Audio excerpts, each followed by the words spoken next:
आज आपल्याला PSR political science and international relation या सब्जेक्टच्या अंतर्गत पॉलिटिकल थिअरीला सुरुवात करायची आहे. आता पॉलिटिकल थिअरी हा भाग PSI शी नेमकं कसा जोडलेला आणि किती महत्त्वाचा आहे मी थोडक्यात तुम्हाला ते सांगतो. आता तुमच्यापैकी ज्याला political science and international relation हा एक वैकल्पिक विषय म्हणजेच ऑप्शनल सब्जेक्ट म्हणून घ्यायचा आहे. सगळ्यात आधी ते समजून की सगळ्यात मोठा ऑप्शनल सब्जेक्ट हा आहे साईजनं, पण सोबत तो सगळ्यात चांगले मार्क पण कव्हर करतो. लाईक GS2 एंटायरली कव्हर करतो, EVS internal security, disaster management, ethics, prelims पासून ते इंटरव्ह्यू पर्यंत PSI बरेचसे मार्क कव्हर करतो. एसे 1000 पेक्षा जास्त मार्क कव्हर करण्याची जी आपण म्हणतो ना पोटेन्शियल आहे ते ह्या सब्जेक्टमध्ये आहे. 1000 पेक्षा जास्त मार्क कव्हर करतो, 1000 मार्क देतो असं नाही. की 1000 मार्क ज्याला पडतात तो टॉप, कधी कधी भारतातला तो टॉपर पण असतो, पण तेवढे मार्क कव्हर करतो हा विषय UPSC मधले. आणि याच्यापेक्षाही सगळ्यात महत्त्वाची गोष्ट म्हणजे आपल्याला एका पॉलिटिकल इन्स्टिट्यूशनचा भाग बनायचा आहे. Already you are the part of political institution as a citizen, but एक डिसिजन मेकर म्हणून, एक ब्युरोक्रॅट म्हणून तुम्हाला ब्युरोक्रेसीचा भाग बनायचा आहे, नोकरशाहीचा भाग बनायचा आहे. आणि नोकरशाही किंवा bureaucracy which is integral part of our entire political system. तर तुम्हाला एक अविभाज्य घटकाचा भाग बनायला जायचे पॉलिटिकली, जी जनतेशी जोडलेली आहे, जी पॉलिटिकल लिडरशी जोडलेली आहे. म्हणजे पॉलिटिच्या किती जवळ खेळणारी पोस्ट आहे. All India services, Akhil Bharatiya सेवा, गॅझेटेड पोस्ट. गॅझेट कोणाचं आहे? गव्हर्नमेंटचं. ऑल इंडिया सर्व्हिस कोणाची? ऑल इंडिया, पूर्ण भारताची. म्हणजे सेम टाइम तुम्हाला सेंट्रल, स्टेट आणि लोकल गव्हर्नमेंटसाठी काम करायचं. म्हणजे पॉलिटी अँड पॉलिटिक्स आहे तुमच्याला आजूबाजूला. तर प्रशासन म्हणलं की ते आलंच. तर पॉलिटिकल सिस्टम मध्ये तुम्हाला जाऊन काम करायचं आणि तुम्ही पॉलिटिकल सायन्स हा विषय घेताय, तर तुम्हाला ती पॉलिटिकल सिस्टम बेसिक पासून माहित आहे. तुमची डिसिजन मेकिंग ही खूप डिफरंट लेवलची असते, तुमची अनालिटिकल स्किल ही खूप डिफरंट लेवलची असते. PSI आपल्याला आपल्या पर्सनॅलिटीला खरोखर खूप मजबूत बनवतो. कोणत्या सिच्युएशन मध्ये कसा डिसिजन घेतला पाहिजे, कसं बिहेव केलं पाहिजे, काय राईट प्रेफरन्स असला पाहिजे, हे चॉईस करण्याची आपल्यामध्ये कुवत आणण्याचं काम या विषयाचं आहे पॉलिटिकल सायन्स. आणि पॉलिटिकल सायन्स खूप आवडतो, ल्युअर करतो कॅन्डिडेट्सला. एवढं सगळं कव्हर करतो ना तो, बरेचसे कॅन्डिडेट प्रलोभित होतात. त्यांना तो विषय आवडतोय की नाही याचा विचार नाहीत करणार जास्त. But I want to take political science. का? एवढे मार्क कव्हर करतो, टॉपर्स घेतात. मग तो तुमची आवडच नसेल या विषयाप्रती, तर GS1 मध्ये पण त्याचा खूप मोठा भाग आहे, हे डोक्यामध्ये लक्षात ठेवा. हा, मी तो कव्हर करेल पण मला ऑप्शनल नाहीच घ्यायचा, तर अशाने नका घेऊ, त्यांनी दुसरं काहीतरी घ्या. आता ज्यांनी मनातून ठरवले की नाही मला political science and international relation हा वैकल्पिक विषय घ्यायचाच आहे, तर त्यांच्यासाठी सगळ्यात मोठी चॅलेंज असते ती म्हणजे पॉलिटिकल थिअरी. कुणी आर्ट्स बॅकग्राऊंडचं असतं, आर्ट्समध्ये पण पॉलिटिकल सायन्स घेतला असेल त्यांना तो पार्ट पण सोपा जातो.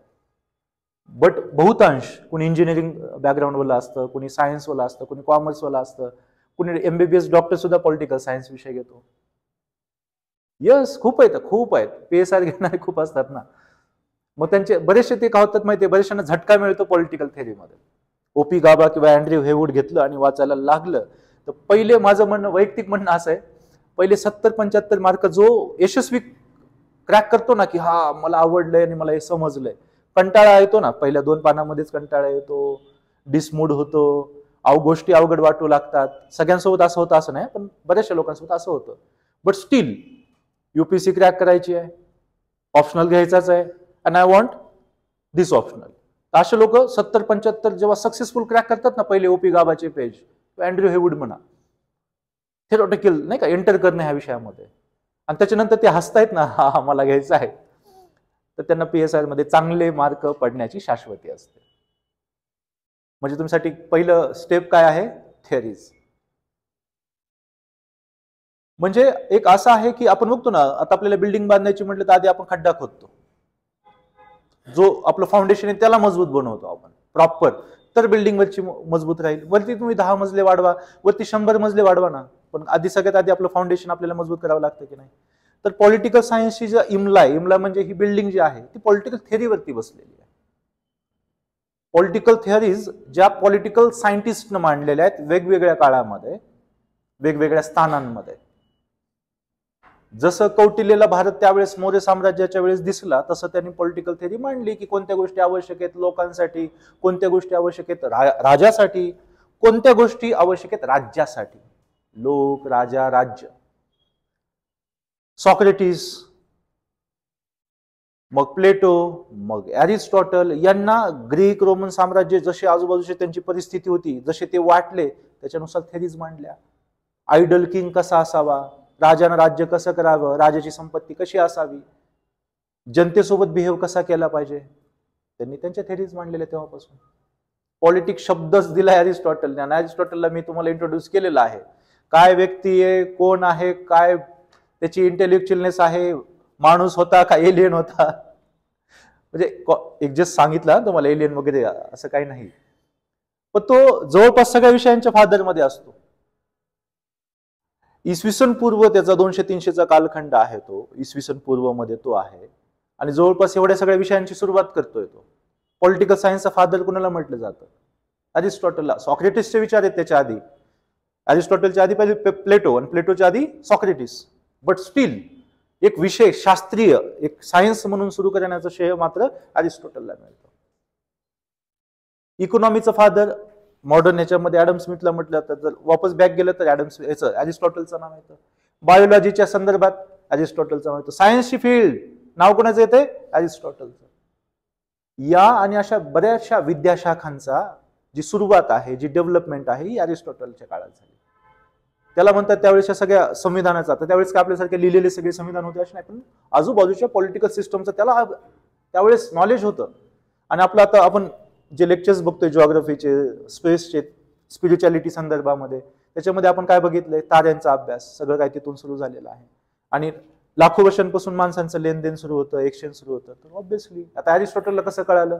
जगभराच्या पॉलिटिकल संस्था कशा कळाल्या? त्याच्याकडे 4G होतं का? हे चालू होतं, कनेक्शन्स लोकांचे हे चालू होते, फिरत होते लोक.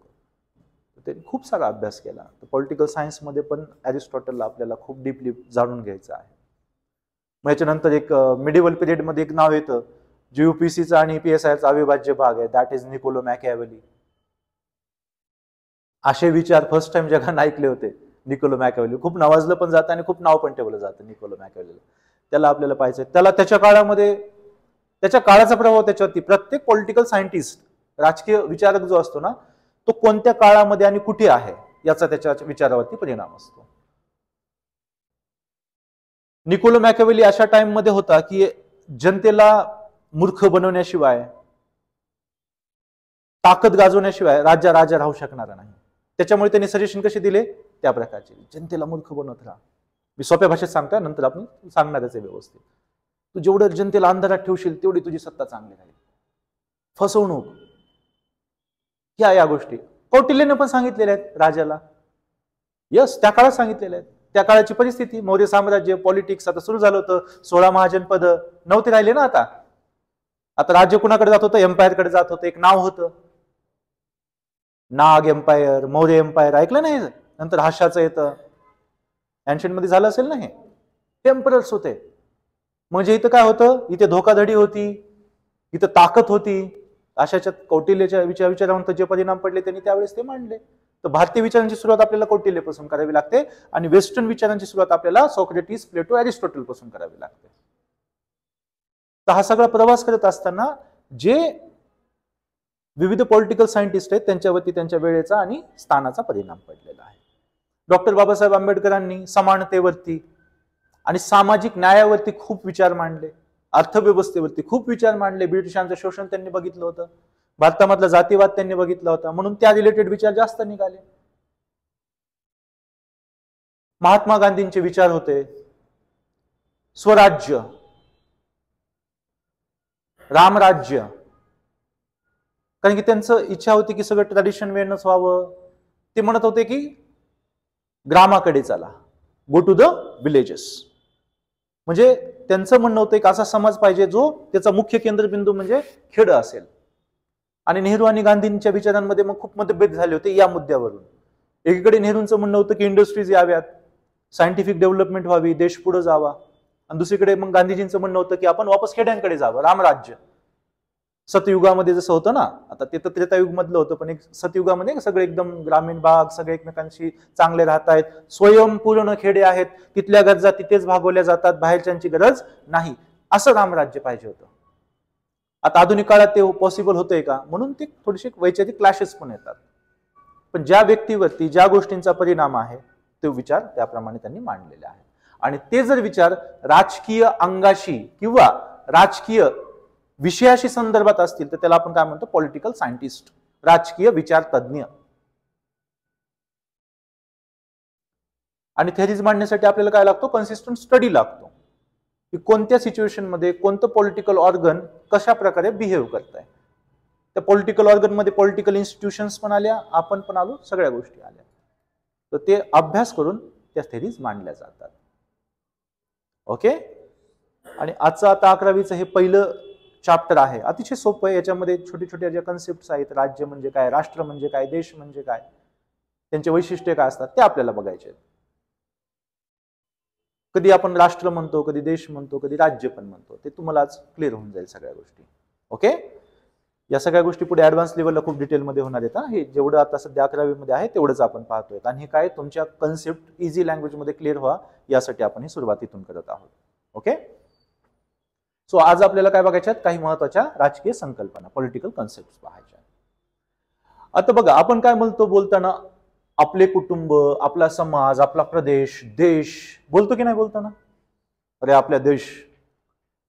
आता आपण असं म्हणतो आपली टीम हारली रे काल. आपली टीम म्हणजे मग भारताची टीम है ना. आता त्याच्यामध्ये IPL मुळे तुकडे आहेत म्हणा. आपली म्हणजे मग कोण बॉम्बेवाला, मुंबईवाला असतो, तर कोणी नाईट रायडर्स वाला असतो. बट स्टील समजा आता पाकिस्तान सोबत मॅच चालू आहे तर आपली टीम काय असेल? इंडिया असेल, भारताची टीम असेल. बरोबर की नाही? सो आपण आपला समाज म्हणतो, आपण भारतीय लोक है ना. आता प्रॅक्टिकली बघा, आता इथून पुढे तुम्हाला ना दोन गोष्टींवरती तुमचे फोकस होईल, की एक थेरी काय म्हणते, प्रॅक्टिकल काय चालू आहे. थेरीमध्ये हा विषय म्हणजे किती शुद्ध आहे आणि म्हणजे किती इसेन्शियल विषय, हा सगळ्यांना माहिती असावा असा विषय, हे तुम्हाला एकीकडे वाटेल. आणि पॉलिटिकली आपण प्रॅक्टिकली आपण खूप वेगवेगळ्या ठिकाणी भरकटतोय, जनता भरकटते, हे पण तुम्हाला समजून येईल. आणि हे समजणंच एका चांगल्या लीडरची निशाणी असते. योग्य काय, समाज कुठं जातोय, मग ते समाजाला हे करणं. आता तुम्ही बघितलं असेल, शेळ्या मेंढ्या चरवणारे दिशा देत असतात की नाही, इकडे इकडे इकडे इकडे इकडे इकडे, ते बरोबर वळतात, तशा बरोबर हे करतात. त्याचं काम आहे त्यांना ते दिशा देणं. तसं लिडर्सचं काम असतं जनतेला दिशा देणं. आणि तुम्हाला त्याच्यापैकी जर एक बनायचं तर तुम्हाला हे नॉलेज परस्यू करता आलं पाहिजे, समजलं पाहिजे. बेसिक आहे हे. सो आपण बोलतो की नाही, आपण आपण आपण आपलं हे चालू असतं, आपला देश, आपली जनता, आपला समाज.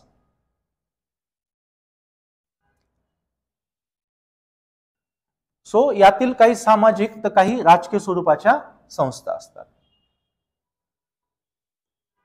राजकीय स्वरूपाच्या संस्था म्हणले की लगेच डोक्यात आला असेल सुप्रीम कोर्ट, पार्लमेंट, आलं नाही. आणि हे नसेल तर अजून आपल्याला बरेचसे हे नाही का ऍक्टिव्ह होणं आवश्यक आहे. राजकीय संस्था, कायद्यानुसार बनलेल्या संस्था. सो राजकीय संस्था या कशाशी रिलेटेड असतात? शासनाशी, गव्हर्नमेंटशी. आणि ज्या सोशल संस्था असतात, सामाजिक संस्था, त्या जनतेशी. ओके. सो याच्यामध्ये काय येतं? राजकीयमध्ये पार्लमेंट, संसद, काउन्सिल ऑफ मिनिस्टर, मंत्रिमंडळ, ज्युडिशरी, न्यायमंडळ, हे सगळ्या संस्था. आणि आतापर्यंत आपण पॉलिटीमध्ये पण ज्या ज्या संस्था बघतोय त्या सगळ्या झाल्या, त्या काय झाल्या? राजकीय स्वरूपाच्या संस्था, ज्याचा संबंध असतो गव्हर्नमेंटशी. ओके. आणि ज्या सामाजिक संस्था असतात त्यांचा संबंध असतो आपल्याशी. आपण नाही का विविध आपल्या आपल्या कल्चरनुसार, भाषेनुसार किती संस्था, ऑर्गनायझेशन वगैरे बनवतो. कोणत्या ना कोणत्या तरी घटकाचा आपण भाग असतोच. सो आपण एका देशाचे नागरिक म्हणून आपल्याला काही हक्क असतात आणि आपली काही कर्तव्य देखील असतात. म्हणजे as a citizen of country we have certain rights and certain duties. Supreme कोर्टच्या म्हणण्याप्रमाणे एक गोष्ट जर तुम्ही परस्यू करताय तर दुसरी गोष्ट फॉलो केली पाहिजे. परस्यू करणं म्हणजे उपभोगणं. आपण काय उपभोगतो? हक्क का कर्तव्य? उपभोगतो काय? कंझ्युम काय करतो? हक्क. आणि त्याच्या बदल्यात आपल्याला काय द्यायचंय? कर्तव्य. इव्हन सुप्रीम कोर्ट एकदा म्हटलं होतं, जर तुम्ही मूलभूत अधिकाराचं संरक्षण घेताय पण कर्तव्य फॉलो करत नाहीत तर नंतर तुमचे मूलभूत अधिकार जर गेले तर माझ्याकडे यायचं नाही. Yes yes. कारण की आपले कर्तव्य जे आहेत आपल्या संविधानात दिलेले ते हे नाही आहेत, इन्फोर्सेबल नाही आहेत, न्यायप्रविष्ट नाहीत, जस्टिसिएबल नाही आहेत. म्हणजे मी एखादं जर कर्तव्य बजावलं नाही तर मला जेल नाही होत आहे, ते नागरिकांच्या विलवरती दिलेले. कळालं ना? म्हणजे तुम्हाला जर अधिकार तुमचे नाही मिळाले तुम्हाला तर लगेच तुम्ही जाता कोर्ट, कोर्ट माझा अधिकार घेतला राज्यानं, कोर्ट, कोर्ट माझा अधिकार घेतला एखाद्या प्रायव्हेट व्यक्तीनं, म्हणतो की नाही? पण कर्तव्य करताना आपण लपायचं बघतो है ना. दगडफेक झाली काय झाली तर सगळ्यात आधी काय फोडतो आपण? सरकारी गाड्या फोडतो, पोलिसांच्या गाड्या फोडतो, जाळतो. म्हणजे ते नुकसान कोणाचं करतोय? राज्याचं. आणि आपल्या कर्तव्यामध्ये आहे की आपण सार्वजनिक गोष्टींचं नुकसान करणार नाहीत, मग आपण ते करतो. आणि अधिकार गेले तर जातो सुप्रीम कोर्टाकडे, तर सुप्रीम कोर्टचं म्हणणे जर तू ते फॉलो करणार नाही तर याच्यासाठी माझ्याकडे यायचं नाही. We can approach to the supreme court, आपले अधिकार गेले तरी पण सुप्रीम कोर्ट कशामुळे म्हटलं हे कळालं नाही. एक बोलणं असतं की लोकांना समजावं की ते फॉलो करणं, कर्तव्य फॉलो, भले ते इन्फोर्सेबल नाही आहेत, नॉन जस्टिसिएबल आहेत, अन्यायप्रविष्ट आहेत, but still we have to follow it. आता एक शब्द आला इथं कोणता? अन्यायप्रविष्ट. अन्याय प्रविष्ट, अन्याय नाही आहे, अन्याय प्रविष्ट म्हणजे याला आपण म्हणतो नॉन जस्टिसिएबल. न्याय प्रविष्ट, जस्टिसिएबल. न्याय प्रविष्ट म्हणजे न्याय भेटू शकतो, जस्टिसिएबल जस्टिस मिळू शकतो. तर अन्याय प्रविष्ट म्हणजे काय? न्याय मिळू शकत नाही किंवा जस्टिस मिळू शकत नाही. ओके. म्हणजे मूलभूत कर्तव्य हे अन्याय प्रविष्ट आहेत, याचा अर्थ त्याच्या विरोधात कोर्टात जाता येत नाही. पण मूलभूत अधिकार नाही भेटले तर जाता येतो की नाही, हा फरक. तर हा शब्द कळाला, न्यायप्रविष्ट आणि अन्यायप्रविष्ट. अन्यायप्रविष्ट असेल तर जस्टिस मिळणार नाही. म्हणजे सोप्या भाषेमध्ये असेल, एक्झाम मध्ये कसं लिहायचं? अन्यायप्रविष्ट म्हणजे जिथे आपल्याला न्यायमंडळाकडे दाद मागता येत नाही, जिथे न्यायमंडळाकडे दाद मागता येत नाही, दात नाही, दाद, दाद मागता येत नाही. ओके. म्हणजे we cannot approach to the judiciary जर ते नॉन जस्टिसिएबल आहे, आणि जस्टिसिएबल आहे तर we can approach to the judiciary. Fundamental rights are justiciable और non justiciable? Justiciable. And fundamental duties are non justiciable. कळालं? पण दोन्ही पण करायचे की नाहीत आपल्याला, कर्तव्य पण आणि अधिकार पण. म्हणून सुप्रीम कोर्ट काय म्हणताय की जर तुम्ही मूलभूत अधिकाराचं रक्षण घेताय तर तुम्हाला मूलभूत कर्तव्य फॉलो करायचे, आणि तुम्ही मूलभूत कर्तव्य फंडामेंटल ड्युटी फॉलो करत नाहीत तर माझ्याकडे कोणत्या गोष्टीसाठी यायचं नाही? फंडामेंटल राईटसाठी. कशासाठी यायचं नाही? मूलभूत अधिकारांसाठी. हे क्लिअर? कशामुळे असं सांगितलं? हे काय कायदा नाही हा. सुप्रीम कोर्ट खरंच तुम्हाला म्हणणार नाही नाही नाही बाहेर जा, तो ऐकल तुमची केस, बट त्यांनी का म्हटलेलं हे लोकांना महत्व कळावं मूलभूत कर्तव्यांचं, की ते फॉलो करणं किती आवश्यक आहे. ठीक आहे. म्हणजे तुम्ही उद्या इंटरव्ह्यू पॅनल असेल किंवा मेन्स मध्ये असेल तर तुम्ही तुमच्या शब्दांमध्ये व्यवस्थित हे एक्सप्लेन करू शकता की कर्तव्य किती महत्वाचे असतात. तुम्ही इंटरव्ह्यू पॅनल सांगाल हा सर, जसं की सुप्रीम कोर्टाने त्याच्या जजमेंटमध्ये पण सांगितलं होतं की मूलभूत कर्तव्य फॉलो करणं खूप गरजेचं आहे, ते नाही केले तर मूलभूत अधिकारांचं संरक्षण नाकारलं जाईल. म्हणजे त्यांना कळतं ना की किती इंटेन्सिटीनं तो मुद्दा क्लिअर आहे तुमचा, शार्पली. सो तर ह्या गोष्टी कुठे असतात नमूद केलेल्या? कायद्यात किंवा संविधानात. आपल्या दोन्ही गोष्टी कुठे आहेत? संविधानामध्ये नमूद केलेल्या आहेत. कर्तव्य पण संविधानात आहेत, आर्टिकल 51A, आणि फंडामेंटल आर्टिकल 12 to 35, आर्टिकल 12 ते 35 मूलभूत अधिकार, आणि आर्टिकल 51A मूलभूत कर्तव्य. So we are expected to follow these rules. आपल्याला मूलभूत कर्तव्य फॉलो करायचे असतात. Even foreign person must follow the laws of the country they live in. आता तुम्ही अमेरिकेमध्ये गेलायत तर मस्त असं पान खाल्लं आणि पिचकाऱ्या मारत चाललाय तर जमेल का? अरेस्ट पण होऊ शकते. किंवा एखाद्या स्कॅन्डिनेव्हियन देशामध्ये, नॉर्वे वगैरे मध्ये गेलं तर आणखी तीक्ष्ण स्वरूपाची शिक्षा मिळेल, है ना.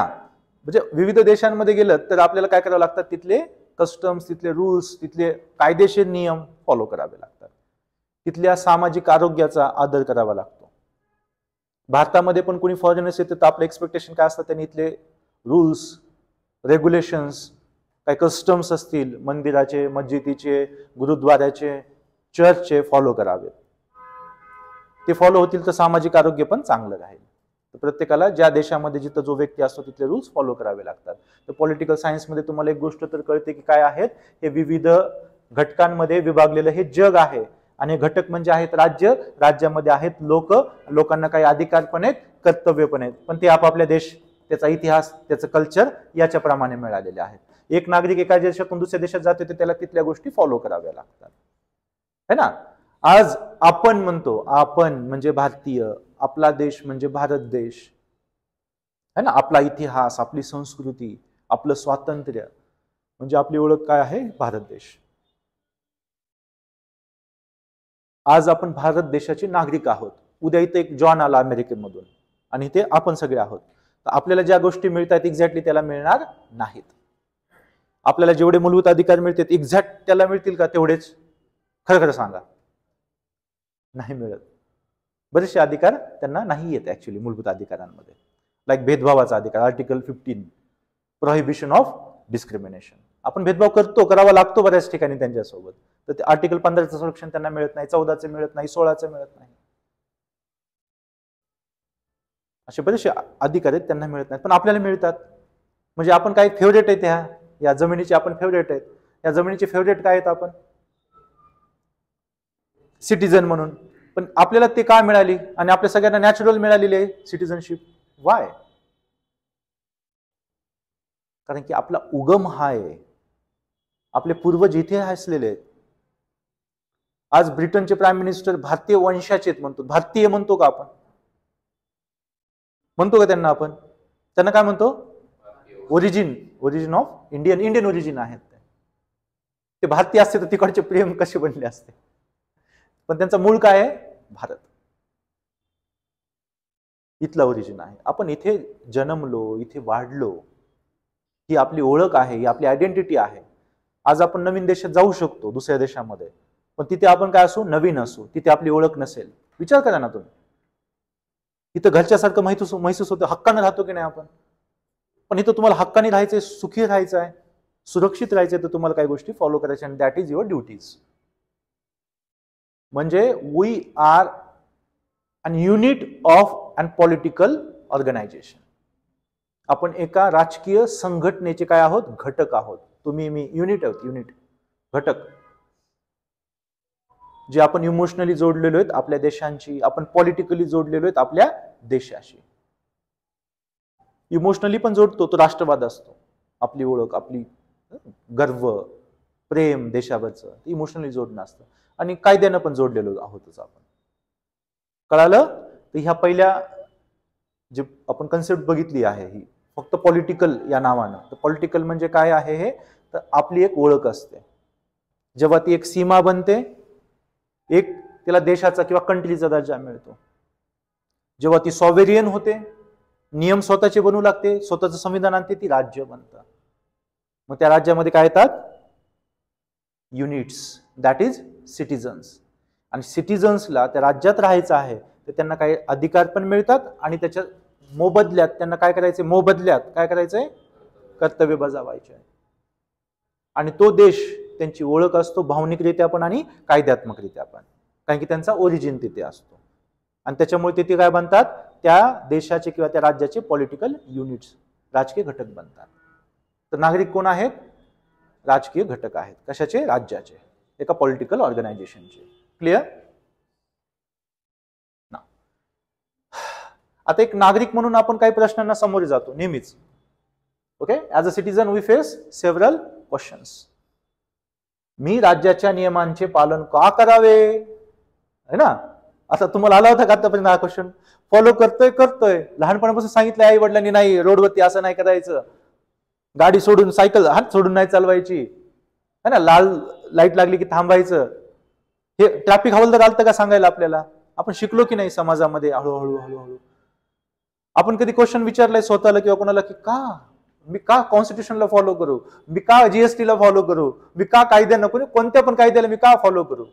माझ्याकडे आता पण मला 1000 रुपयाची नोट घेऊन फिरायचे जुन्यावाल्या, मला नाही पाहिजे 2000 रुपयाची नोट. स्वातंत्र्य आहे ना, स्वातंत्र्य देशात राहतोय ना आपण.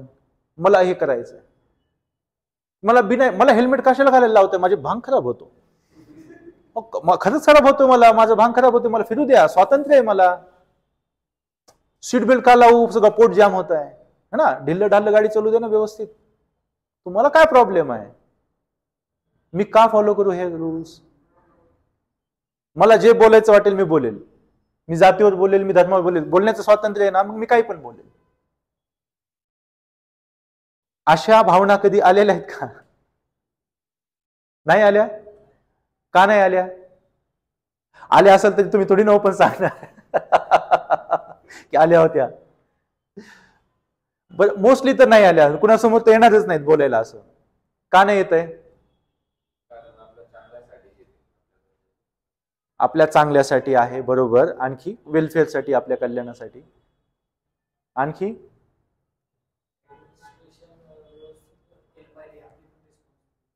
त्याला आपण काय म्हणू, सोशल हेल्थ, सामाजिक आरोग्यासाठी ते खूप आवश्यक आहे.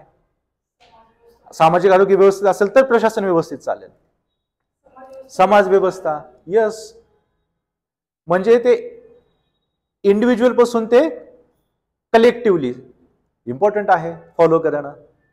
होऊ शकतंय की जर उद्या मी एखादी गोष्ट मी फॉलो नाही केली तर माझ्यामुळे दुसऱ्याचा एखादा अधिकार गमावून बसेल. तो मी उद्या सीट बेल्ट विना गाडी चालवली आहे तर मी माझा पण जीव धोक्यात टाकतोय, दुसऱ्याचा पण टाकतोय. मी ट्रॅफिकचे नियम मोडले, माझा पण जीव धोक्यात टाकतोय, समोरच्याचा पण जातो. आणि विशेष म्हणजे स्वतःचा दोष नसताना किती तुम्ही बघतो ना होतात गोष्टी. कारण की रूल्स, नियम हे सगळ्यांसाठी आहेत, सगळ्यांच्या हितासाठी आहेत, म्हणून आपल्याला ते फॉलो करावे लागतात.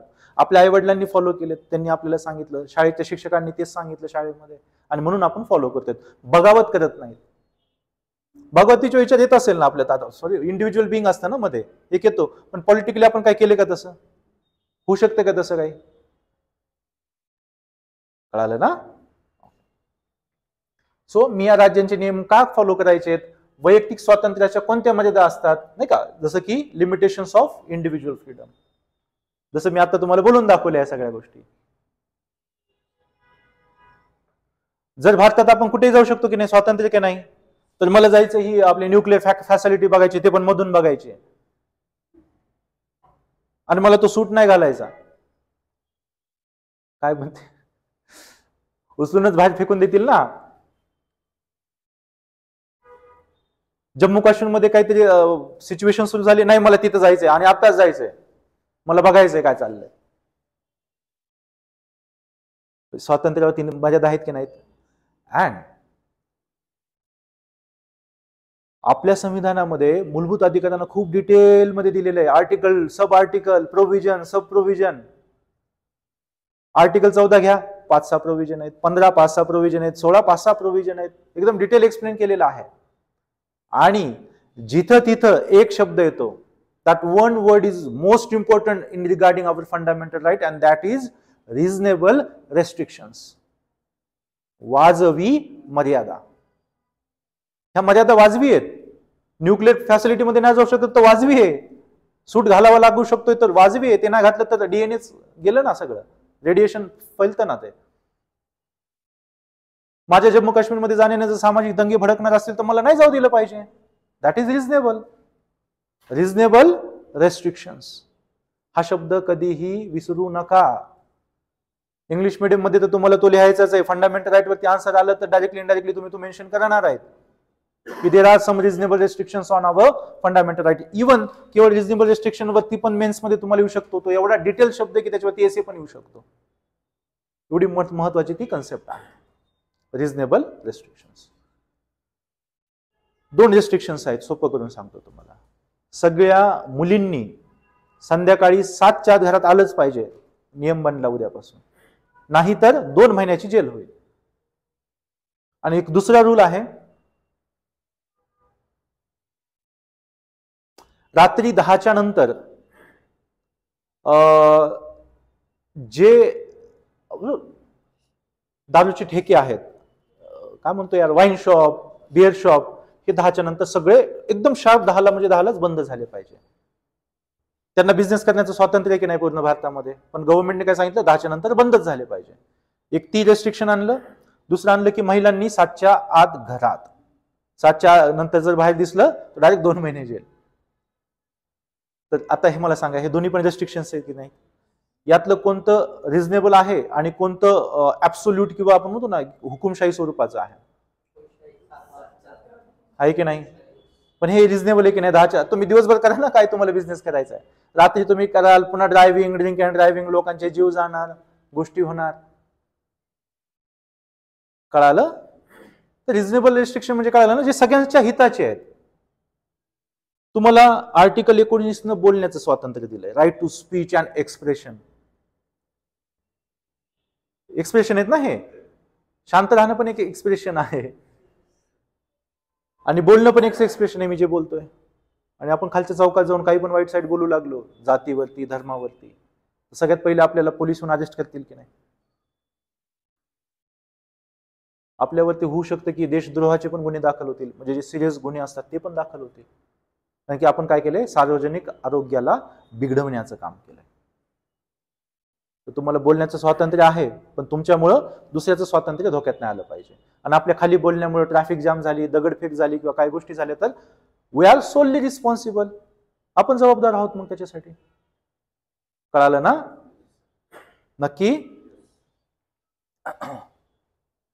तर कळालं कशामुळे काय मर्यादा असतात आणि नियमाचे पालन करावे लागतात का? सो मला न्याय मिळण्यासाठी कुठे जावं लागेल? तर भारतात तुमचं उत्तर काय आहे? कोर्ट.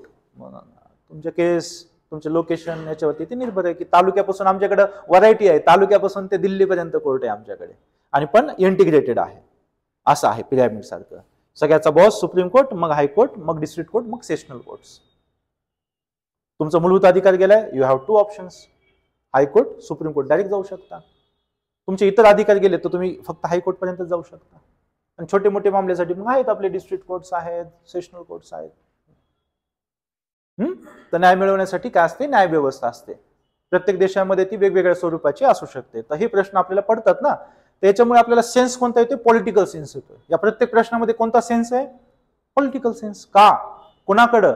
सगळं काय आहे? पॉलिटिकल, राजकीय. राज्य करण्याची जी प्रोसेस आहे तो शब्द म्हणजे राजकीय. पॉलिटिकल, राज्य करणं. पॉलिटिकल, पीओ, पॉवरचा पीओ तिथं पण आहे, असं लक्षात ठेवा. राज्य करणं, राज्य चालवणं म्हणजे कशाचा वापर आहे? सत्तेचा. आता आज भारतामध्ये राज्य चालवलं जातं, सत्ता चालवली जाते, पण ती लोकांचं रिफ्लेक्शन आहे. लोकांनी वोटिंग करून पाठवले त्यांना. यांना काढून तिथं एखादा डिक्टेटर आला तर त्याला आपण म्हणू का लोकांनी पाठवले? त्यांनी तो ताकदीनं घेतली, ती ताकदच हातात घेतली ना.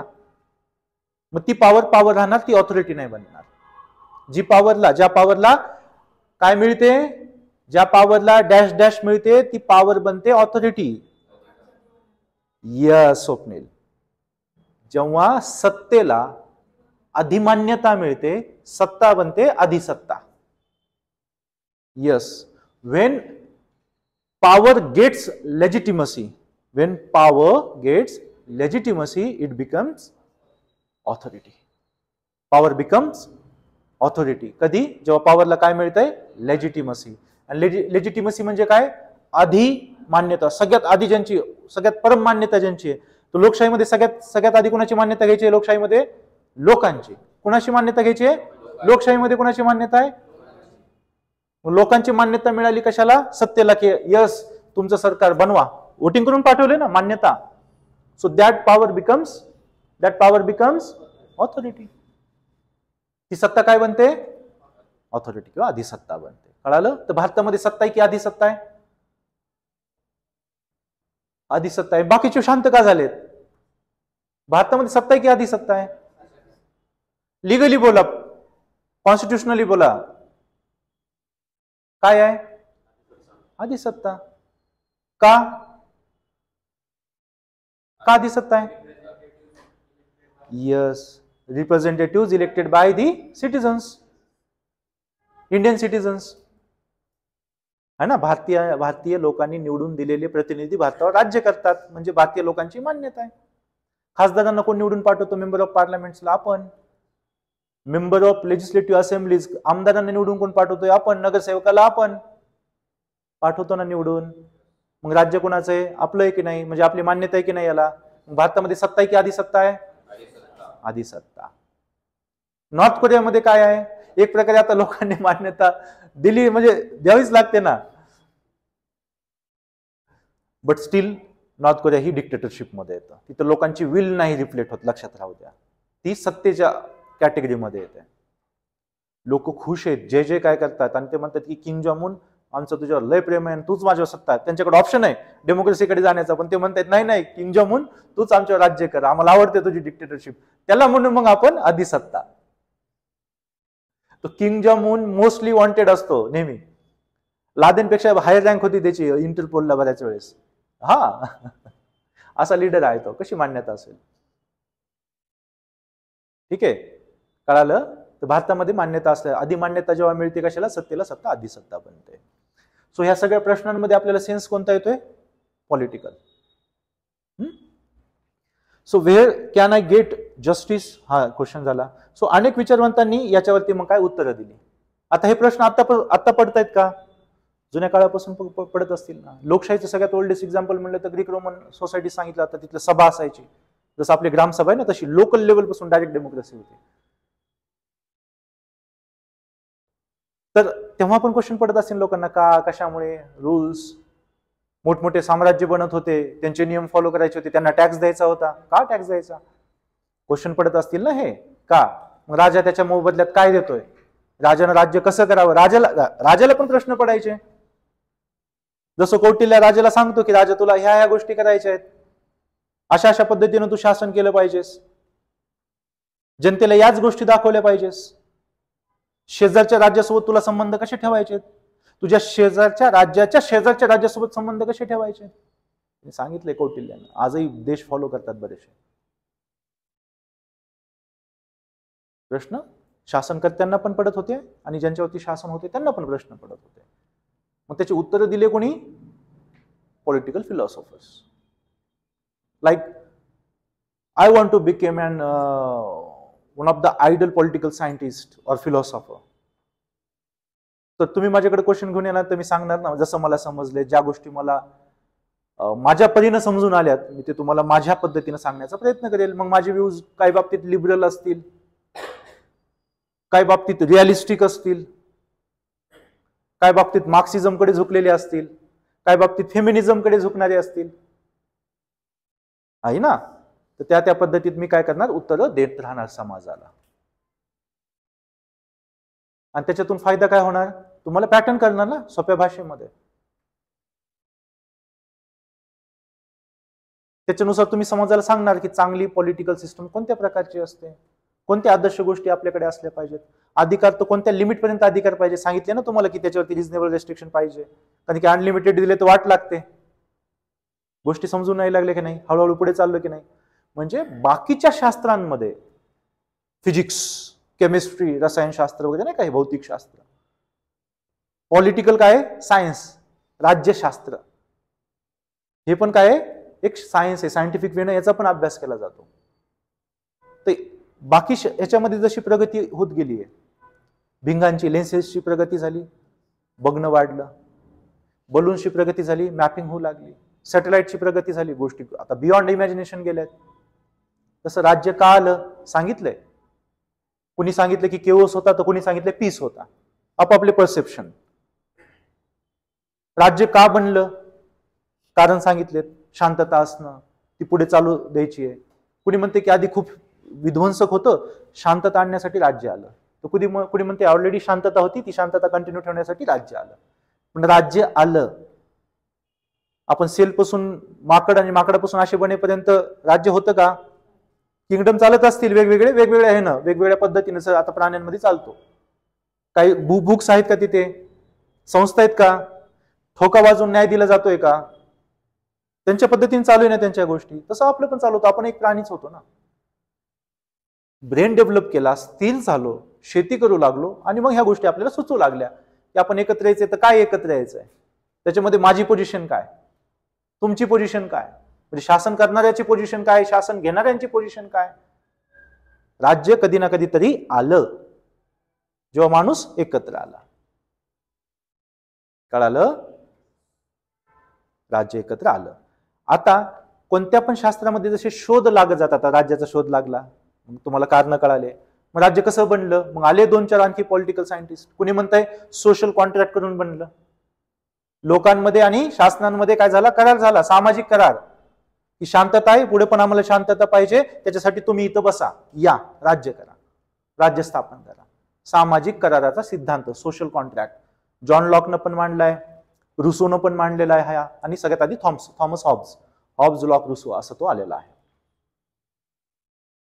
हॉब्सनं सांगितलं की आधी केओस होता, आणि लॉक आणि रुसोने सांगितलं की आधी काय होता, पीस होता राज्याच्या आधी. आपापले परसेप्शन झालं का नाही, राज्याच्या गोष्टी कळाल्या का नाही. आता राज्य आल्यानंतर राजा, त्यावेळेस राजेशाही असायच्या. तर प्लेटोनी जसं पॉलिटिकल सिस्टम कडे बघितले, पॉलिटिकल सिस्टम म्हणजे त्याला लोक पण दिसतात आणि राज्यकर्ता पण दिसतोय, तर त्याला उत्तर द्यायचे की आदर्श राजा कसा असावा, जेणेकरून प्रजेला आदर्श राज्य मिळेल. प्रजेला आदर्श गोष्टी आजच्या काळामध्ये खूप मोठमोठ्या आहेत. इंटरनेट मिळालं पाहिजे, फंडामेंटल राईट, प्रायव्हसी, हे ते सगळं, त्या सगळ्या गोष्टी तेव्हा त्या काळात असतील असं नाही. जनतेला फक्त पोट भरले तरी खूप आहेत, मग त्याला जनतेला येड्यात काढ, काय करायचं ते कर, हे सगळं सांगणार मग त्यावेळेस तो. कळालं ना सिच्युएशन त्यावेळेस, त्याच्यानुसार. आता कोणी पॉलिटिकल सायंटिस्ट ओपनली हे नाही सांगू शकणार गव्हर्नमेंटला की जनतेला मूर्खात काढा. इथं वेगवेगळ्या टर्म्स येतात, वेगवेगळ्या कॉन्सेप्ट येतात, इनडायरेक्टली रस्ता तिकडेच जात असतो. कारण की राज्य टिकवायचं असतं ना, स्टेबिलिटी आणावी लागत असते. हळूहळू कळेल ना, जसं आपण जाऊ ना पुढे, तुम्हाला बऱ्याचशा गोष्टी समजून येतील का कशामुळे चालतात आजूबाजूला. पॉलिटिकल सायन्स जो सब्जेक्ट आहे तो मजा घेण्याचा सब्जेक्ट आहे. तर याच्यामध्ये सगळं आपल्याला माहित होतं, काही बोलू शकत नाही आपण कोणाला, पण माहिती सगळं होतं, आणि त्याच्यासाठी हा मजेदार सब्जेक्ट बनतो खूप. म्हणलं पर्सनॅलिटीला मजबूत बनवत होतो. सो राज्य का आलं, मग राज्य आले की नागरिक आले. नागरिकांना स्वातंत्र्य द्यायचं तर की तिथं कन्सेप्ट आली लिबर्टीची, जॉन लॉकची कन्सेप्ट अभ्यासावीच लागते. स्वातंत्र्याची कन्सेप्ट याच्याशिवाय पूर्णच होत नाही. न्याय, जनता आली तर न्याय आला. जॉन रॉल्सच्या न्यायाच्या सिद्धांताशिवाय न्याय पूर्णच होत नाही, जगामध्ये कुठंच पूर्ण होत नाही. जगामध्ये तुम्हाला पॉलिटिकल सायन्सचा अभ्यास करायचा, युपीसी मध्ये सगळ्यात जास्त न्यायावरती क्वेश्चन आहेत ते जॉन रॉल्स वरती आहेत. म्हणजे हे लेजंड आहेत, त्यांनी त्यांच्या काळी खूप चांगला अभ्यास केला आणि थेरीज मांडल्या. न्याय तर न्याय असा पाहिजे, आदर्श राजा म्हणलं तर आदर्श राजा, आयडल किंग असं पाहिजे, आदर्श राज्य असं पाहिजे, जनतेला एवढ्या गोष्टी मिळाल्या पाहिजे, न्याय कसा पाहिजे. काळानुसार, वेळेनुसार आणि परिस्थिती त्या काळाची, याचा परिणाम त्यांच्या विचारावरती झालेला आहे. बट स्टील मित्रांनो, जर चाळणी जरी लावली आपण सुरुवातीच्या काळापासून आतापर्यंत, तर 70-80% गोष्टी आज पण जुळतात. 70-80% जास्त गोष्टी आज पण जोडतात. आज पण तीच ग्रामसभा आहे ग्रामामध्ये, है ना. पॉलिटिकल ऑर्गन्स काय तुम्हाला वाटते का आताच हे डेव्हलप झालेले आहेत, प्राचीन. आणि ग्राम हे आपल्या भारताचं पण मूळ आहे, राज्याचंच मूळ ग्राम आहे ना. आपण सगळ्यात आधी कुटुंब बनलो ना एकत्र येऊन, कुटुंबात नंतर पहिलं पॉलिटिकल युनिट काय बनलं होतं, ग्राम, खेड, मग कबिले वगैरे बनू लागले होते. चला, तर कळालं, विचार मांडले जातात, आणि विचार कोण मांडतात, पॉलिटिकल सायंटिस्ट. तर पॉलिटिकल सायंटिस्ट काय आहेत, दोन आहेत, एक वेस्टर्न आहेत आणि एक इंडियन आहेत, आणि दोन्ही पण आपल्याला अभ्यासायचे, यूपीएससी आणि राज्यसेवा जर आपल्याला द्यायची येतात. वेस्टर्न पॉलिटिकल फिलॉसॉफी स्टार्ट होते सॉक्रेटिस पासून. Socrates, Plato, Aristotle, Niccolo Machiavelli, Thomas Hobbes, John Locke, Rousseau, T H. Green, John Rawls, legendary Karl Marx त्याला विसरलोच आपण हा. तर असे सगळे पॉलिटिकल सायंटिस्ट वेस्टर्न आहेत. John Stuart Mill, Hannah Arendt. आणि इंडियामध्ये आलं तर मग सुरुवात करायची कौटिल्य. मग कौटिल्यानंतर बराचसा पॉज आहेत मधल्या काळामध्ये, जास्त तुम्हाला अभ्यासायचे नाहीत. मग डायरेक्ट आपण येतो अरबिंदोवरती, राजा राममोहन रॉय, महात्मा गांधी, पंडित जवाहरलाल नेहरू, डॉक्टर बाबासाहेब आंबेडकर. हे आपले आधुनिक भारताचे काय आहेत, पॉलिटिकल फिलॉसॉफर्स आहेत, राजकीय विचारक आहेत. मग यांनी पण राज्यासाठी कन्सेप्ट मांडल्या, जसं की आता गांधीजींनी मी तुम्हाला सांगितलं की राम राज्य, सामाजिक न्याय. आंबेडकरांचं वाचावंच लागतो आपल्याला, जर रॉल्स आपण वाचतोय तर आंबेडकरांच्या त्या थेरीशिवाय पण तो पूर्ण होत नाही. राज्याची संकल्पना भारतामध्ये तुम्हाला अभ्यासायची, तर गांधीजींचं रामराज्य पण वाचावंच लागतं, काय कन्सेप्ट होती ती, कशा प्रकारे स्वावलंबी खेडे ते बघत होते. तर विरोध करता येईल ना त्या थेरीला, किंवा आपल्याला त्याचा क्रिटिसाइज करता येईल. क्रिटिसाइज करण्यासाठी आपल्याला पुढची गोष्ट माहित पाहिजे ना, ती काय आहे नेमकं. आवडत नाही म्हणून उगाच बोलायचं असं नाही, आणि पॉलिटिकल सायन्समध्ये ते नाही होत आहे. तुम्हाला अभ्यास करायचा आहे ना, गोष्टी पाहायच्या आहेत. सो भारतामध्ये पण आपल्याला चांगलीच एक आपण फळी आहे, टीम आहे ही पॉलिटिकल सायंटिस्टची, आणि खूप चांगले विचार तुम्हाला तिथे अनुभवायला मिळणार आहेत त्यांच्या ह्याच्यामध्ये. सो वेस्टर्न आणि इंडियन सगळे फिलॉसॉफर्स आपल्याला रीड करायचे आहेत. आणि आता हे 11वीचं जे पुस्तक आहेत ना, ह्याच्यामध्ये ना फोकस भारतावरती केलेला आहे, त्याच्यामुळे इथं ग्लोबल पर्स्पेक्टिव्ह जास्त येणार नाही, इथे ॲडव्हान्समध्ये सगळीकडेच येणार आहे. आपण ते डिटेलमध्ये बघणार आहोत. ओके, पाश्चिमात्य जसे सांगितले सॉक्रेटिस पासून आतापर्यंतचे, व या विचारवंतांच्या योगदानाच्या आधारे आपण स्वातंत्र्य, समता, न्याय, लोकशाही यांचा अर्थ समजू शकतो. आज तुम्हाला कोणत्या पण गोष्टीचा अर्थ माहित असायला पाहिजे, तर लगेच तुम्ही गुगल करता की नाही? समजा रिसेंटली तुम्हाला स्ट्रॅटेजिक ऑटोनॉमी माहित नव्हतं, सगळ्यात आधी कुठे टाकणार तुम्ही? गुगलला. काय मला काय पाहिजे? अर्थ पाहिजे. तर डेमोक्रेसीचा अर्थ मला पाहिजे, तर इंटरनेटवर डायरेक्ट कसा येईल तो? इंटरनेटवरती पण ज्या गोष्टी टाकल्या जातील त्याच येतील ना. तर आतापर्यंतच्या पॉलिटिकल फिलॉसॉफर्सनं ग्रंथांमध्ये, धार्मिक ग्रंथांमध्ये, राजकीय ग्रंथांमध्ये, आर्थिक ग्रंथांमध्ये जे जे जे जे राज्यासंदर्भात बोललं गेलेलं आहे, लिहिलं गेलेलं आहे आणि ज्याचं डिजिटायझेशन झालेलं आहे, त्या गोष्टी तुमच्यासमोर येतील. आता कळलं तुम्हाला राजकीय विचारवंतांचं योगदान काय असतं. तो विषय बनवतात, ते विषयाला आकार देतात. ते इकॉनॉमीचा अभ्यास करताना तुम्हाला कोणतं पण, ठीक आहे, कोणताही विषय अभ्यासाला घ्या तुम्ही, सायन्स फील्ड पासून ते एकदम सायकोलॉजिकल फील्ड पर्यंत, सगळ्यात आधी थिअरी येतं, आणि थिअरी येतं म्हणजे त्याचे थिंकर्स येतात. थिंकर शिवाय कोणता विषय चालू होतो का? फाउंडिंग एक बाप म्हटलं जातं, फादर त्या विषयाचा, ज्यानं खूप मोठं काम केलेलं असतं त्या विषयामध्ये. बाप शब्द का वापरला की तुम्हाला सिम्पली कळावं की जन्म देणारा विषय, विषयाला बनवलंय ना त्यांनी, स्ट्रक्चराइज केलंय. आज 2025 मध्ये जर कोणी पॉलिटिकल थिअरी मांडतो एखादा, तो विषयाला आजच्या मॉडर्न ह्याच्यामध्ये आकार देतोय. किती अमेरिकन ब्लॉगर्स आहेत आज पॉलिटिकल, खूप अभ्यास चालू आहे, जोरदार अभ्यास चालू आहे. आपल्याला माहित नाही, आपण कधी बघितला नाहीये, पण जोरदार अभ्यास चालू आहे पॉलिटिकल सायन्स मध्ये. आता हळूहळू होतील ना, तुम्हाला आयाम होतील, तुम्ही गुगलला जाणार तर तुम्हाला बरेचसे स्लाइड शेअर्स मिळतील, थेसिस मिळतील बऱ्याचशा लोकांचे, तुम्हाला ते कळून जाईल की किती डिटेलमध्ये चालू आहे रिसर्च त्याच्यावरती, वेगवेगळ्या गोष्टींवरती. कारण की पॉलिटिकल सिस्टम आता खूप बदलत चालली आहे. ग्लोबल विलेज खरं ग्लोबल विलेज झालंय. आज ऑस्ट्रेलिया जायचंय म्हणजे जस्ट नाश्ता मी ऑस्ट्रेलियामध्ये करेल अशी पण कंडिशन आहे लोकांची. लेनदेन वाढली आहे, कल्चरल एक्सचेंज वाढलेत, गोष्टी एकमेकांपर्यंत पोहोचण्याच्या पद्धती बदललेल्या आहेत, तर राजकारणाच्या आणि राज्य चालवण्याच्या पद्धती देखील बदललेल्या आहेत. आज सोशल मीडियाने एका दोरीत बांधले ना सगळ्यांना, एकच दोरी, ती फेसबुकवाली असेल नाही तर कोणती असेल. सो त्याचा जो भडीमार आहे किंवा ज्या गोष्टी आता वाढत चालल्या आहेत, ह्या सगळ्या ज्या नवीन उद्याकडे आपण जातोय, ते एक पॉलिटिकल सिस्टम पण नवीन बॉर्न होते, हे डोक्यामध्ये घ्या. म्हणजे तुम्हाला अभ्यासाच्या पद्धती पण कळतील. कारण की युपीसीचे क्वेश्चन्स बघितले तर लँग्वेज खूप डिफरंट केली आहे युपीसीनं. तर युपीसीला तिच्या भाषेमध्ये जर तुम्हाला उत्तर द्यायचंय, म्हणजे सिंपल भाषेमध्येच आपल्याला उत्तर द्यायचंय, पण परफेक्ट वेनं द्यायचं युपीसी सारख्या ह्याच्यामध्ये, तर तुम्हाला हा आयाम डोक्यामध्ये ठेवावा लागेल की जग बदलतंय, मॉडर्नाइज होतंय, तसंच राजकीय अभ्यासक्रम सुद्धा मॉडर्न होत चाललेला आहे. तर आपल्याला तो कसा कळेल? अवेअर राहिल्यानं कळेल. तो झोपून जाण्याचा हा विषय नाहीये, हा ऑलवेज तुम्हाला अवेअर राहायचंय सगळीकडे. चलो, कळालं? राजकीय विचारवंतांनी आकार दिल्या कन्सेप्ट, ह्या कन्सेप्टचे उत्तर अर्थ तुम्हाला कोण मिळणार? त्यांच्या विचारांमध्ये मिळणार.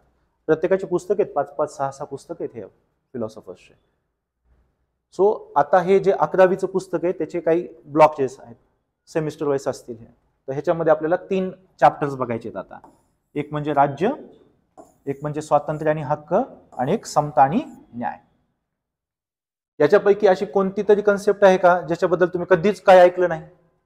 हे रोजमर्राचे काय शब्द आहेत, पण आता तुम्हाला हळूहळू हे कळेल की हे रोजमर्राचे शब्द आहेत, पण हे किती फंडामेंटल आहेत आपल्या पॉलिटिकल सेन्ससाठी. आणि वारंवार पॉलिटिकल सेन्स शब्द वापरतोय, कळतोय ना की हे सगळं राजकीय विश्व आहे. यातला प्रत्येक शब्द कशाकडे डायरेक्ट करतोय? राजकीय शब्दाकडे, राज्य करण्याकडे. आणि मग मी तुम्हाला त्याची डेफिनेशन पण सांगितली. राज्य करणं म्हणजे एक प्रोसेस आहे पॉवर चालविण्याची, एक प्रोसेस आहे पॉवर चालविण्याची. पॉवर कुणावरती चालवली जाते? लोकांवरती, त्यांच्या इच्छांवरती. तुम्हाला इच्छा आहेत पण तुम्ही सगळ्या गोष्टी करू शकताय का? तुम्हाला रोखलंय कोणी? पॉवर. बरोबर की नाही? नाहीतर मग आपल्याला काय आहे का? लिमिटेशन आहेत का आपल्याला? कळालं ना?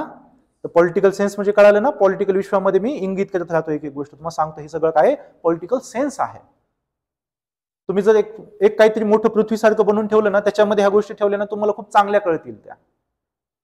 So that is political sense. So first state आपल्याला पाहायचंय. आता तुम्ही जेव्हा शाळेमध्ये होता, 6वी मला वाटते 6वी 7वी 8वी पर्यंत काय म्हणायचे? नागरिक शास्त्र, सिविक्स, है ना. 9वी 10वीला गेले तर राज्यशास्त्र. काहीतरी मोठं झाल्यासारखं वाटायचं आपल्याला, मोठं झालं आता राज्यशास्त्र आलंय. तो आहे पण दमदार शब्द, राज्यशास्त्र. आणि मुलं करतात पण छान अभ्यास. बारीक असतो ना पाठ, तो छोटासा असतो पाठ, इतिहासाच्या मागे लपलेला.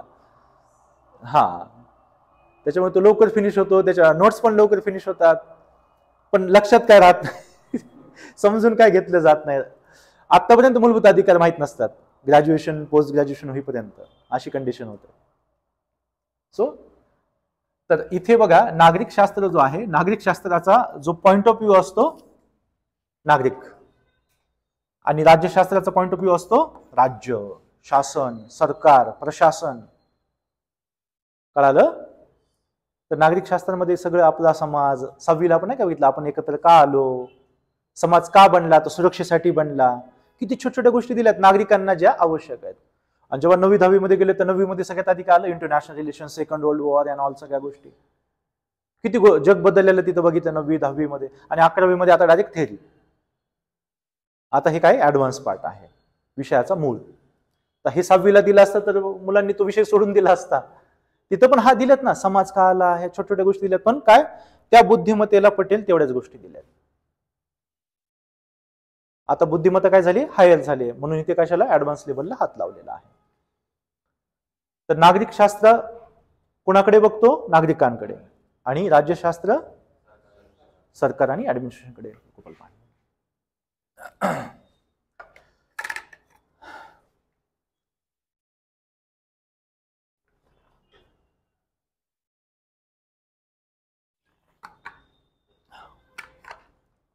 थँक्यू. ओके. तर राष्ट्र, राष्ट्रवाद, राज्य, शासन संस्था ऐकलेत ना आपण हे शब्द सगळे? ओके. आता त्याचा डिफरन्स बघा आपल्याला पाहायचा आहे.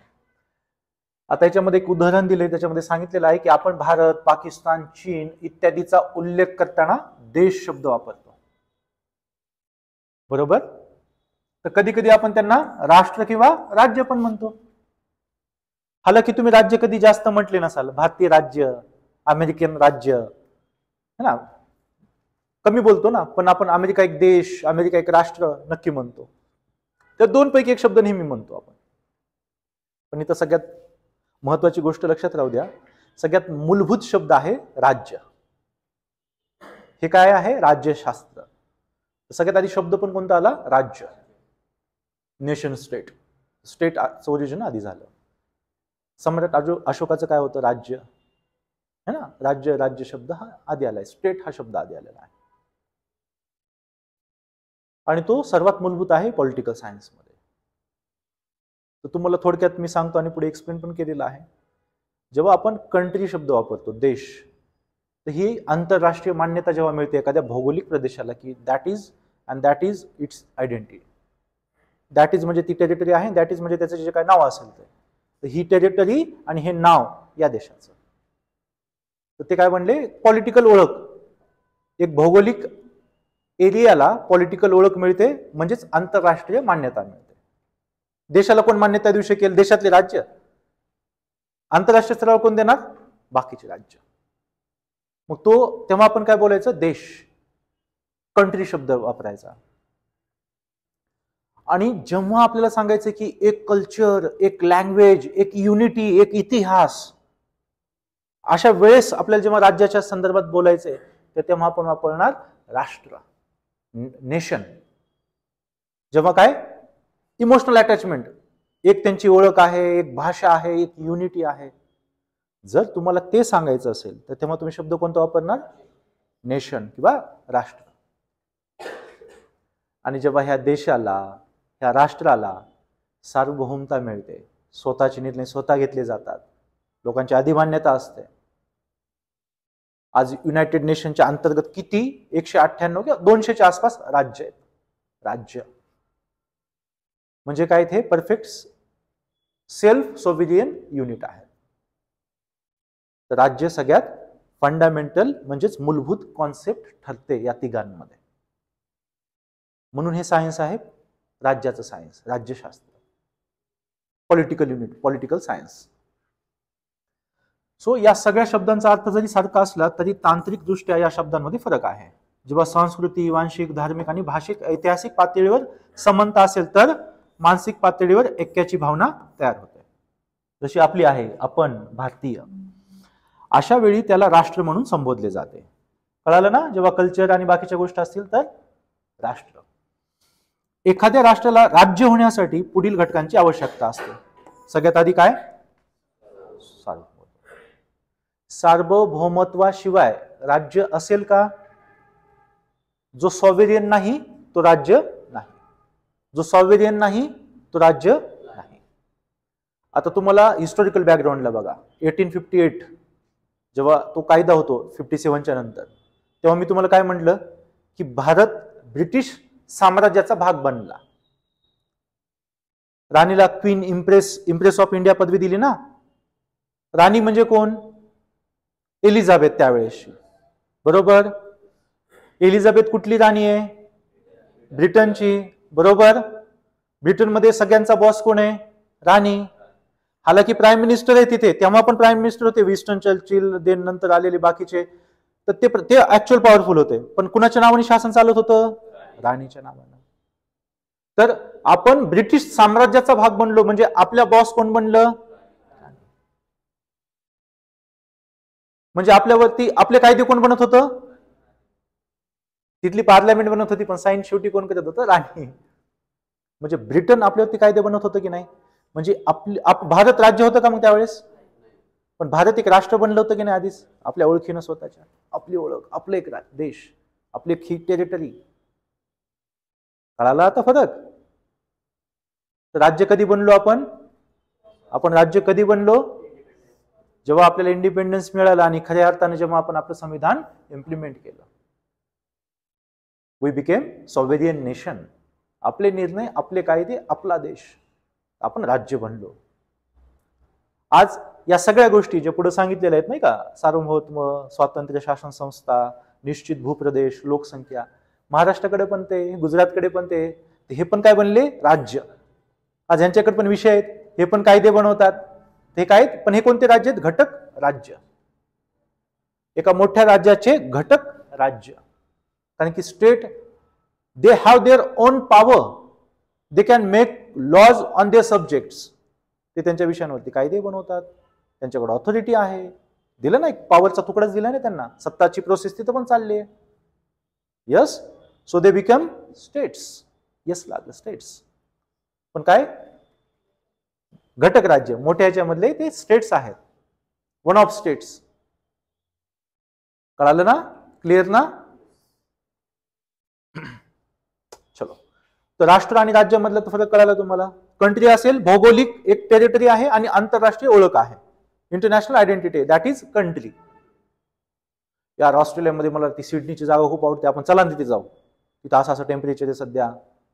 आपण त्याला काय म्हणू? ऑस्ट्रेलिया या देशात आपल्याला जायचं आहे. ऑस्ट्रेलियाचे लोक तुम्हाला माहिती आहे का, जेव्हा असं बोलायचं आहे आपल्याला म्हणजे त्यांच्या त्या ओळखीबद्दल, तर तेव्हा आपण त्याला नेशन म्हणून सांगू. आणि जेव्हा तिथल्या पॉलिटिकल सेन्स बद्दल बोलायचंय, तिथं राज्य चालवणं, त्यांचे rules, regulation, freedom and all, तेव्हा आपण काय शब्द वापरू? स्टेट. हे खूप बेसिक आहे, हे परत परत होणार नाही. एकदा ते कळालं ना, आहे म्हणजे काय आणि नाही म्हणजे काय, आहे म्हणजे काय, नाही म्हणजे काय कळालं. आता लाईफमध्ये तुम्हाला काय सांगायची गरज आहे का? तसं हे समजलं पाहिजे. 2 आणि 2 4, बाकीचे मॅथ येऊ ना येऊ, पण 2 आणि 2 4 सगळ्यांना येते की नाही, तसं हे आलं पाहिजे की नेशन म्हणजे काय, स्टेट म्हणजे काय. क्लिअर? कुठं मग स्टेट वापरायचं आहे, कुठे नेशन शब्द वापरायचा आहे, कुठं कंट्री वापरायचं आहे, हे तुम्हाला समजलं पाहिजे. पण तुम्हाला मोस्ट ऑफ द ठिकाणी स्टेट, त्याच्यानंतर ती नंतर मग नेशन वापरायला जमेल, म्हणजे वापरायचं आहे तुम्हाला. क्लिअर?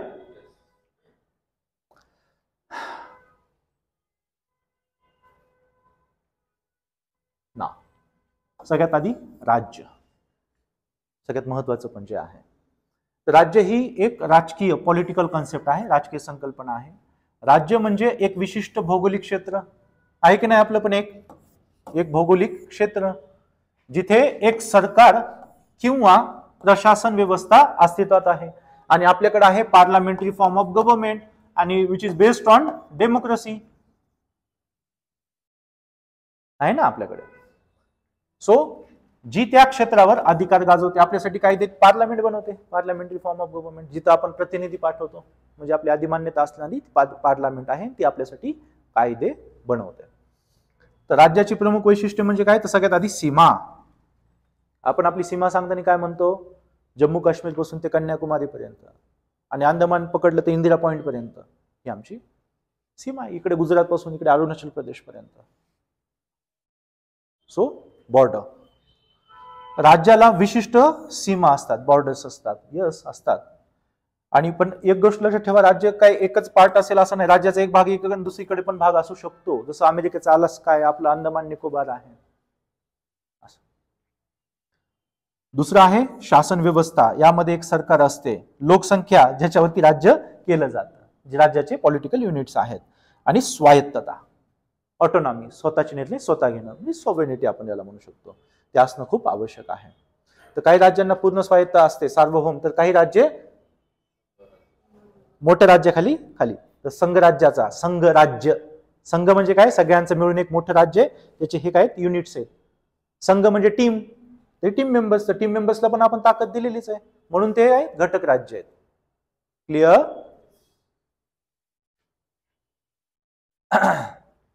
देश, कंट्री म्हणजे एक भौगोलिक व राजकीय संकल्पना आहे, जिओग्राफिक अँड पॉलिटिकल आयडेंटिटी. तिथे पण जिओग्राफिक आहे, पॉलिटिकल पण आहे, पण तिथे काय आहे, सार्वभौमता आहे, स्वतःचे निर्णय स्वतः घेतले जातात. आणि कायदे बनवणं, राज्य करणं हे तिथून इंडिकेट होत असतं. तिथून इंडिकेट काय होतंय, एक आयडेंटिटी. इथे काय इंडिकेट होतंय, आयडेंटिटी. आणि राष्ट्रामध्ये ओळख, आयडेंटिटीज पण कल्चरल, म्हणजे त्यांचं एक युनिटी काय आहे, भाषा, इतिहास, कल्चर, हे जेव्हा सांगायचंय राष्ट्र. इथं पण आयडेंटिटी आहे, पण इथं काय इंटरनॅशनल आयडेंटिटी. इजिप्त कुठे आहे, तर इजिप्त देश. इजिप्शियन लोकांच्या कल्चर बद्दल याच्याबद्दल बोलता येतात, इजिप्शियन आलं, वाद, राष्ट्रवाद आला तिथे, राष्ट्र म्हणत आलं ते. आणि तिथल्या कायदा आणि बाकी सिस्टमवर बोलायचंय तर स्टेट. सो देश ही एक भौगोलिक किंवा राजकीय संकल्पना आहे. देश म्हणजे एक भौगोलिक क्षेत्र ज्याला आंतरराष्ट्रीय स्तरावर मान्यता प्राप्त आहे आणि जेथे सरकार कार्यरत आहे. तर देश म्हणजे एक सार्वभौम राज्याचेच दुसरे नाव आहे, ज्याचा अधिकार त्या देशाच्या सीमा आणि लोकांवरती असतो. तर ऑस्ट्रेलिया या देशाचा अधिकार त्यांच्या टेरिटरीवरती आणि त्यांच्या लोकांवरती. आणि हे इंटरनॅशनली ऍक्सेप्ट आहे की नाही, सगळ्यांना मान्यता दिली की नाही, आपण काय विरोध करतो का, त्यांना मान्यता आहे की नाही, तर तो काय म्हणतो, देश. देश काय इंडिकेट करतो, मोस्टली जिओग्राफिकल पॉलिटिकल आयडेंटिटी. तर सगळ्यात आधी देश आणि राज्यामधला फरक कळाला, देश आणि राज्य. मराठीमध्ये, इंग्लिशमध्ये स्टेट आणि कंट्री.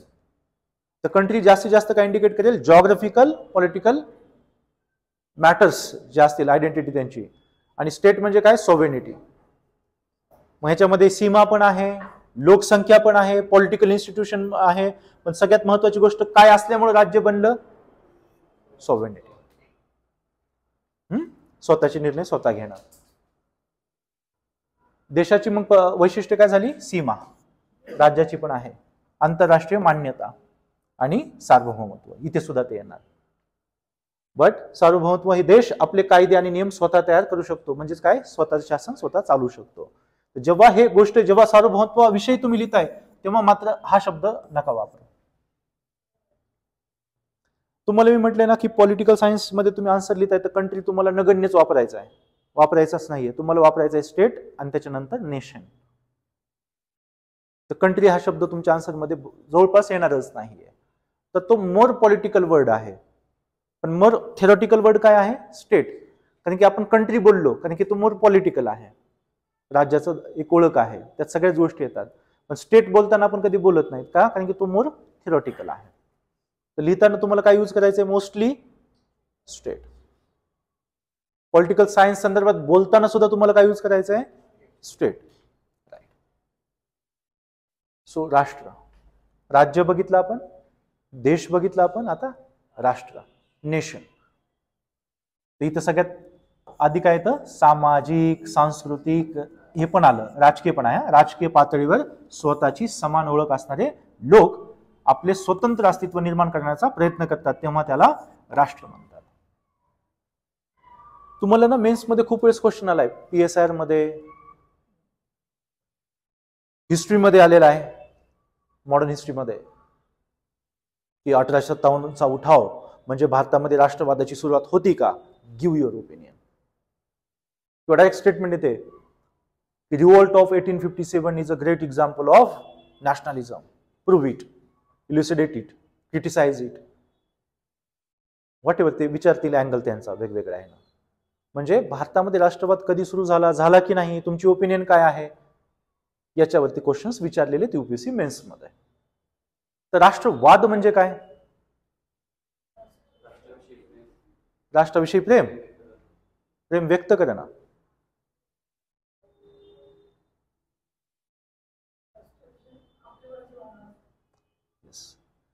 सगळ्यात पहिले ते 3 शब्द डोक्यात येऊ द्या. आपलेपणाची भावना, हे 3 शब्द येऊ द्या डोक्यात. मग आपले म्हणजे काय? आपली एक ओळख, आपली एक भाषा, आपली एक संस्कृती, आपला एक इतिहास. आपण, आणि 1857च्या वेळेस तयार झालं होतं ना. 1857च्या रिव्होल्ट मध्ये दिल्लीचा राजा होता, बरोबर, बळजबरीनेच केलं होतं ना. बहादूर शाह सेकंड, आपले सैनिक गेले नाही, कोणतरी पाहिजे ना लीडर, बळजबरी करून टाकलं होतं. कारण की आपल्याला ते जिंकायचं होतं.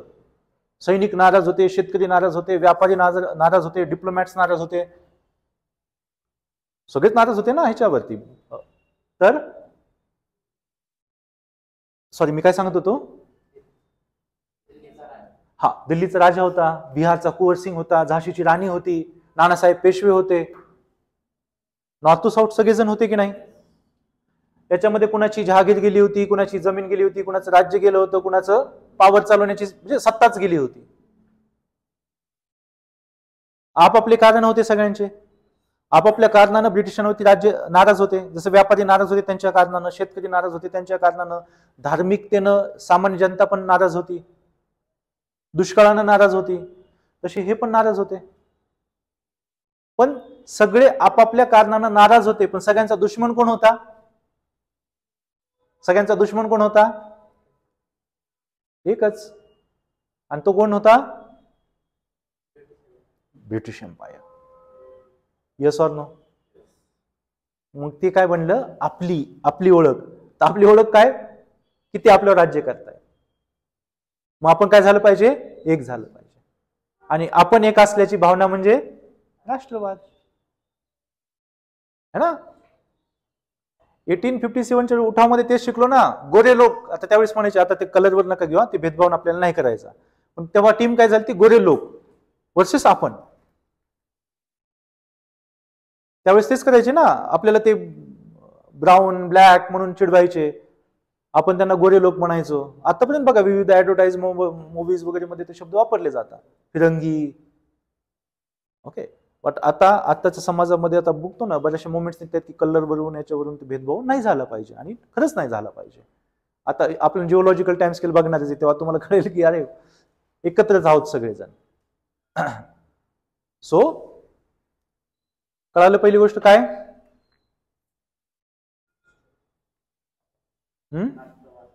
आपण एक असल्याची भावना. आणि 1857च्या रिव्होल्टच्या वेळेस होती का ती? कमीत कमी तेव्हा जर नसेल ना, कमीत कमी जर, बरेचशा त्याच्यामध्ये दुमत आहेत. काही विचारवंतांचं म्हणणं की झालं होतं, काय म्हणायचंय की नाही, राष्ट्रवाद नव्हता, तो स्वार्थ होता, स्वतःचं हित होतं. ओके, आणि दोघं पण आपापल्या मामल्यामध्ये एका एक्सटेंट पर्यंत बरोबर आहेत. म्हणून मी काय म्हणले, कमीत कमी तोपर्यंत नाही झाला चला, पण 57च्या नंतर मात्र राष्ट्रवाद नक्की झाला. मेन्स मध्ये माझं पण कन्क्लुजन हेच होतं की त्याच्यानंतर मात्र झालेलाच आहे. एक ओळख झाली ना आपण, मग ठिकठिकाणी शेतकऱ्यांच्या चळवळी उभारू लागल्या, युनियन्स बनवू लागल्या. बघा तुम्ही इतिहासामध्ये लगेच ऑर्गनायझेशन बनायला लागतात, व्यापाऱ्यांच्या वेगळ्या, शेतकऱ्यांच्या वेगळ्या. आणि काँग्रेस स्थापन कोणी केलं? ब्रिटिशांनी. का स्थापन केलं? कारण की ब्रिटिशांना हे कळालं होतं की भारतीय लोक आता एकत्र येत आहेत, संघटना बनवत आहेत, आणि त्यांना आता पाहिजे नॅशनल मोठी संघटना. आणि त्यांनी स्वतः बनवली तर ती किती पॉवरफुल होईल, आपणच बनवून देऊ ना त्यांना एक. That's why Alan Actuvian Hume suggests to the Lord Dufferin to establish a political organization like Congress, a national stage for Indians, from where they place their demands, their anger, त्यांचा राग, त्यांच्या डिमांड त्या तिथं मांडू शकतील, असे एक organisation बनवून देऊ. एक ती सेफ्टी वॉलचं काम करेल. आणि सेफ्टी वॉलची थेरी पण लगेच लाला लजपत राय यांनी दिलीच नंतर, की ब्रिटिशांनी स्वतःच्या स्वार्थापोटी बनवलं होतं हे. हालाकी काँग्रेसनं नंतर पूर्ण मावाळांनी, नंतर जहालांनी देशहिताचेच कामं केले. कारण की जर आपल्या इतिहासामध्ये जो कोणता पक्ष असेल जो स्वातंत्र्य चळवळीचं आपल्या नेतृत्व करत होता, तर that is Congress, Indian National Congress. त्यावेळेसच्या याच्याबद्दल बोलतोय, इतिहासाबद्दल. ब्रिटिशांना माहित झालं होतं, दिली ऑर्गनायझेशन ओपन करून आपल्याला. तर त्यांनी ज्या ज्या गोष्टी तिथपासून इम्प्लिमेंट केल्या, आता आपण काय करू लागलो? आपण म्हणून ऍप्लिकेशन करू लागलो, आपण म्हणून सांगू लागलो. तर राष्ट्रवाद भारत स्वातंत्र्य होण्याच्या आधीपासून सुरू झाला होता, बट तो विखुरलेला होता. आपण पॉलिटिकली किती ग्रो करत होतो, काँग्रेस मिळाले की नाही आपल्याला. आणि काँग्रेसमध्ये सुरुवातीला आले मॉडरेटर्स, जे खूप चांगले अभ्यासक होते. गोखले, फिरोजशाह मेहता, गोपाळकृष्ण गोखले, फिरोजशाह मेहता, दिनशा वाचा, दादाभाई नौरोजी, रमेशचंद्र दत्त, हे मॉडरेटर्स त्यावेळेस.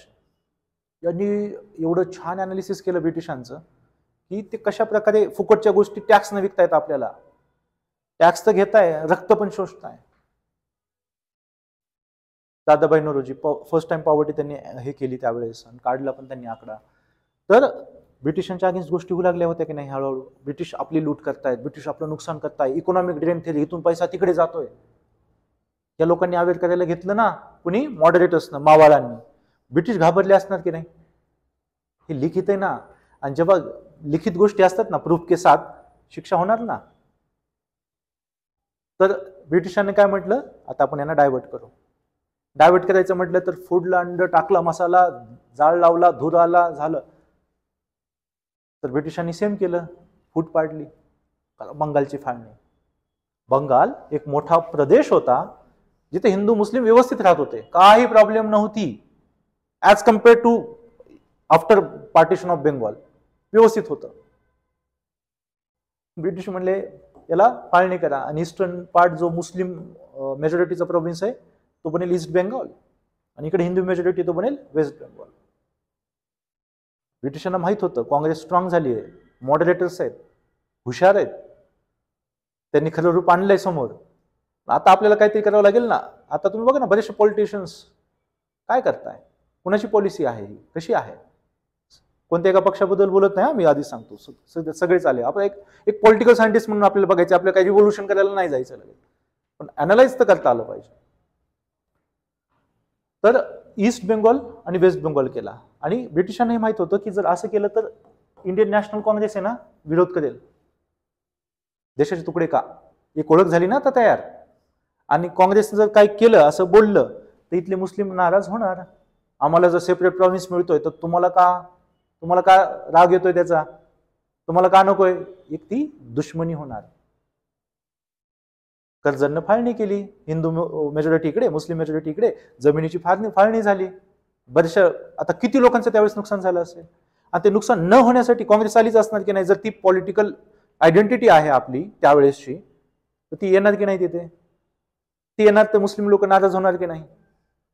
नॅचरल आहे हे ब्रिटिशांना माहित होतं. सेम झालं, बंगालच्या फाळणीवर विरोध झाला. मग नवीन पक्ष येतो काही वर्षामध्ये, 1909चा कायदा पण होतो हा. तर मुस्लिम लीग, आणि मुस्लिमची डिमांड काय असते, स्वतंत्र राज्य. म्हणजे त्यांची काय झाली ती आपलेपणाची भावना. तर पाकिस्तान पण स्वातंत्र्य होण्याच्या आधी पाकिस्तानचा राष्ट्रवाद सुरू झाला. इक्बालनं नाव पण दिलं है ना. नावं कधी कधी क्रॉस चेक करत चला, फ्लो वाईज निघतात. तर झाली ना. मोहम्मद अलीजीना लागले कामाला. काय पाहिजे? स्वतंत्र आयडेंटिटी. इव्हन त्याच्यामुळे, त्या डिसिजनमुळे नंतर किती लाख लोकांचा जीव गेला. फाळणीचे जर तुम्ही इमेजेस बघितले किंवा डॉक्युमेंटरीज बघितल्या तर भयंकर आहेत त्या. बट त्यांचं एक राज्य बनलंय आज. आज पाकिस्तान एक राज्य पण आहे, राष्ट्र पण आहे, देश पण आहे. त्यांची एक वेगळी आयडेंटिटी आहे, आपली असण्याची भावना. ती कधी सुरू झाली? या टाइमपासून, बंगालच्या फाळणी, ब्रिटिशांपासून. आता ब्रिटिशांनी ते पाऊल का उचललं ते पण तुम्हाला कळालं. जागृत करत होते ना लोकांना की आपलं शोषण होतंय आणि लोकांना अर्थव्यवस्थेकडे जाऊ द्यायचं नाही. लोक अर्थव्यवस्था करू लागले तर आपण रिलिजन मध्ये आणा. मग लोक डायव्हर्ट कुठे होतात? ते कारण की लोक इमोशनली जोडलेले असतात, ते भावनेने जोडलेले असतात, म्हणून लोक डायव्हर्ट होतात तिकडे. मग इकडून त्यांचं किती पण शोषण करा तुम्ही आर्थिक, फरक नाही पडत जास्त. ब्रिटिशांनी तो खेळ खेळला आणि त्याला खूप इंटेन्स केलं. 1909 मध्ये मुस्लिमांना स्वतंत्र मतदारसंघ. बाकीचे धर्मावली गपचूप बसणार का? म्हणजे जे आपण भारतीय म्हणत होते ना सुरुवातीला 1857च्या वेळेस, त्या त्यांच्यामध्ये तुकडे केले ना, केक मध्ये तुकडा केला. आता मुस्लिमांना स्वतंत्र मतदारसंघ दिलं तर बाकीचे गपचूप बसतील का? बाकी पण धर्म आहेत ना भारतामध्ये, का हिंदू मुस्लिम दोनच धर्म आहेत? त्यावेळेस पण होतं. आपली विविधता हीच आपलं सगळ्यात मोठी खासियत आहे भारत देशाची. आपला राष्ट्रवाद फक्त एका धर्मावर, एका जातीवर म्हणा किंवा एका भाषेवरती नाहीये. हा विविधतेवरती आहे भारताचा आपला राष्ट्रवाद. आपल्या एकताच ही सगळ्यात मोठी ताकद आहे आपली. मग ती ब्रेक कशी करणार? द्या सेपरेट मतदारसंघ. बाकीचे डिमांड करणारच. बाकीच्यांचा फोकस कुठे जाऊ लागला आता? Religion wise. आम्हाला आम्हाला आम्हाला. आधी काय म्हणायचे? आपलं आपलं आपलं. आता आमचं आमचं आमचं. डायव्हर्ट झाले विषय सगळ्यांचे. सगळ्यांनी आपापला केकचा तुकडा विसरून बाजूला गेले. तसं नव्हतं व्हायला पाहिजे होतं इतिहासामध्ये. आणि तेच तर शिकायचं असतं इतिहासामधून. आपण म्हणतो इतिहासातून शिकायचं, इतिहासातून शिकायचं. मग आता 75 वर्ष झालेत आपल्याला, होऊन गेले. आणि आता आपण त्या गोष्टी हळूहळू शिकलं पण पाहिजे आणि पुढच्याला समजून पण सांगितलं पाहिजे. देश बदलायचा तर गोष्टी आपल्याला बऱ्याचशा बदलाव्या लागतील. स्वतःला विजनरी बनावं लागेल त्यासाठी आपल्याला. समजते ना? कारण की हजारो वर्षापासूनचा आपला इतिहास आणि संस्कृती एकच सांगते, विविधतेत एकता. आणि जेव्हा आपण सायंटिफिकली अभ्यास करतोय, आता जिओलॉजिकल टाइम स्केलचा किंवा स्पेस युनिव्हर्सचा आपण स्टडी करतोय, सायंटिफिकली लाखो वर्षापासून सिव्हिलायझेशन्स आहेत, हे एकत्र राहत आलेले आहेत. आपल्याही धर्मग्रंथामध्ये काल नाही का मी तुम्हाला जोडलंच होतं ना, सतयुग वगैरे चालू, सगळं इंटर रिलेटेड आहे, चालत आलेलं आहे. हे सगळं राज्य, नाव, या गोष्टी बनल्या का नाही? आपणच आणलेत का नाही ते सगळे लिमिटेशन्स, कन्सेप्ट? तर इंटर रिलेटेड करा. आणि UPSC मध्ये सिलेबस पण तसाच दिलाय की तुम्हाला तो इंटर रिलेटेड करायचा, एकमेकांसोबत जोडायचा आहे. सो राष्ट्र म्हणजे कळालं, एक सेपरेट ओळख, culture, traditions, history, political identity आणि बाकी गोष्टी. तर सांस्कृतिक, वांशिक, धार्मिक, भाषिक, ऐतिहासिक इत्यादी पातळीवर इथे एक भावनिक एकात्मता याची जाणीव असते. तर हे लोक एका निश्चित भौगोलिक प्रदेशात राहत असतीलच असे नाही. आता भारतावर प्रेम करणारे तिकडे पण आहेत का नाहीत? आता आपले प्राईम मिनिस्टर जेव्हा USA ला जात आहेत किंवा बाकीच्या देशांमध्ये जातात, किती लोक येतात तिथे, फ्लॅग घेऊन येतात मोठा मोठा. त्यांच्या देशामध्ये आपले फ्लॅग घेऊन येतात, जयघोष करतात आपला. आता अमेरिका विरोध करणार नाही, आपले फ्रेंडली रिलेशन आहेत, बायलेटरल आणि स्ट्रॅटेजिकल चांगले मोठे रिलेशन आहेत अमेरिकेसोबत. अमेरिका तशी डिलिंग पण नाही करू शकत. बट येतो की नाही आपण एकत्र? तो काय असतो? न्यूयॉर्कमध्ये समजा आपले PM आहेत, आपले प्राईम मिनिस्टर न्यूयॉर्कमध्ये गेलेत आणि खूप सारे लोक तिथे आलेत. तर तो काय आहे? तो जज्बा जो आहे ना, तो काय आहे? तो आहे आपला राष्ट्रवाद. तो कुठे दाखवतोय आपण? तिथे. आपली ओळख दाखवतोय की नाही? आपली सांस्कृतिक ओळख. का तिथे लोक एकत्र आले? तुम्हाला उत्तर देता आलं पाहिजे की आपली एक संस्कृती आहे, आपले लीडर्स आहेत तिथे, आपली ओळख तिथे गेली आहे, आपलेपणाची भावना आहे तिथे, म्हणून तिथे आलेत, म्हणून ते राष्ट्रवाद आहे. Make it simple. याला अवघड नका करू. कोणताच विषय अवघड नाही. इमॅजिनरी विषय आहेत सगळे, पॉलिटिकल सायन्स पासून ते फिजिक्स पासून ते मॅथ पर्यंत. आणि काल मी तुम्हाला एक्सप्लेन केले. काल जर तुमच्या डोक्यात जर प्रकाश पडला असेल तर तुम्हाला विषय तर इझी वाटायलाच पाहिजे. डिग्रीज घेणं, 5 वर्षाचा तो अभ्यासक्रमच करणं, मग आपण ते बनवू. आता ते बऱ्याचशा गोष्टी आता ते विरून गेल्या त्यातल्या. तुम्हाला किती कळतंय, किती समजते आणि किती इम्प्लिमेंट करतायत, तो तुम्हाला त्या विषयाचा एक्सपर्ट बनवतो. म्हणून ना कुणी डॉक्टर लोक पण पॉलिटिकल सायन्स घेऊन टॉपर बनतात. तुम्ही किती ग्रहण करताय, तो make it simple. Medical science इमॅजिनरीच आहे की नाही, सगळ्या काही गोष्टी कॉन्सेप्ट आपण नाव दिलेत की नाहीत सगळ्या ह्या गोष्टींना. असं पण म्हणू शकतो इथून पाय, इथून तुकडा टाका, इथून असं करा. पण आपण टर्म्स आणल्या, कॉन्सेप्ट आणल्या, थेरीज आणल्या. काही सायंटिफिक वेनं त्या गोष्टी सगळ्यांना कळावं. एक आकृती म्हणजे साचा असावा त्याचा. तर अवघड नका करू. आता तुम्हाला किती कन्सेप्ट, किती सोपा क्वेश्चन विचारला होता की वाय पीपल गॅदरिंग देअर, तर त्यांच्यामध्ये काय आहे, वी ही भावना. आपण तेवढ्या जल्लोषमध्ये अमेरिकन नागरिक येतील तिथं, चला मोदी सर येत आहेत, आम्हाला बघायचंय तिथे, आमचे प्राईम मिनिस्टर येतील का? तिथं कोण येईल? आपलेपणाची भावना असणार आहे. कळालं? तर राष्ट्रवाद समजला आता तुम्हाला काय असतो? राष्ट्रवादामध्ये काय, कोणते 3 शब्द यूज करणार?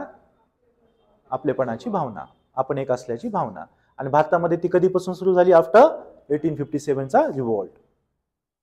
सायकल मी मुद्दाम सांगितलं, तुम्हाला वाटत असेल पॉलिटिकल सायन्स मध्ये मी एवढे काचा खळगा आणतोय सध्या, कारण की तुम्हाला समजावं इंटर रिलेटेड कसं करायचंय. That's why. नाही तर डायरेक्ट मी कन्सेप्ट सांगत पुढे चाललं राहिलं तर ते बाउन्स जाऊ लागतात, मग अवघड वाटू लागतं. डायरेक्ट एक फळीच कळाली ना तुम्हाला ब्रिटिशांची खेळी. आणि आतापर्यंत आपल्यापर्यंत तेच चालू आहे आता पण बऱ्याच अंशी, बऱ्याच ठिकाणी. सो इथं तुम्हाला एक कन्सेप्ट विचारली आहे, माहिती आहे का तुम्हाला? राष्ट्र या शब्दाला इंग्रजीत नेशन असे म्हणतात. तर नेशन या शब्दाचे मूळ आहे लॅटिन भाषा, one of the oldest language. तर त्याच्यामध्ये नासी या शब्दात आहे. तर नासीचा अर्थ जन्माला येणे, ओळख आपली जन्माला येणे असा आहे. म्हणूनच असे मानले जाते की एखाद्या राष्ट्राच्या लोकांमध्ये वांशिक सांस्कृतिक संबंध आहेत. फॅमिली प्रती असते की नाही? सगळ्यात आपलेपणाची भावना सगळ्यात जास्त कोणाप्रती असते? फॅमिली प्रती. कारण की त्या कुटुंबात आपण काय असतो? जन्माला आलेलो असतो. तर तिथून हा शब्द आलेला आहे. ओके. बऱ्याचशा पॉलिटिकल कन्सेप्टची जी ओरिजिन आहे मोस्ट ऑफ द ह्याचा लॅटिन मध्येच आहे. रिट्स आपल्या ज्या आर्टिकल 32 मध्ये आहेत ते कोणत्या भाषेत आहेत? लॅटिन. जुनी भाषा आहे ती सुद्धा. सो अर्नेस्ट बाकर यांनी राष्ट्राची व्याख्या कशी केली? आता हे शब्द लक्षात ठेवायचे. विद्य फिलॉसॉफर ज्यांनी मांडलेत. आता हे नाव तुम्हाला बघा PSI पर्यंत किती वेळेस येतं जस्ट अर्नेस्ट बाकर यांचं. ते काय म्हणतात? एका निश्चित प्रदेशात, म्हणजे एक टेरिटरी आहे, एका निश्चित प्रदेशात जरी वेगवेगळ्या वंशाचे लोक असले तरी ऐतिहासिक परंपरेद्वारे समान विचार, समान भावना, समान धर्म आणि समान भाषा असलेले लोक असतील तर ते म्हणजे राष्ट्र. ही त्यांनी कशाची डेफिनेशन केली आहे? राष्ट्राची. आता याच्यामध्ये आजचं जर मॉडर्न वर्ल्ड आपण बघितलं तर याच्यामध्ये एकच धर्म असेल याची गॅरंटी नाही. But still they our nation. आपलंच जगातलं सगळ्यात मोठं उदाहरण म्हणजे आपण आहेत. चायनामध्ये विविधता काय आपल्यासारखी?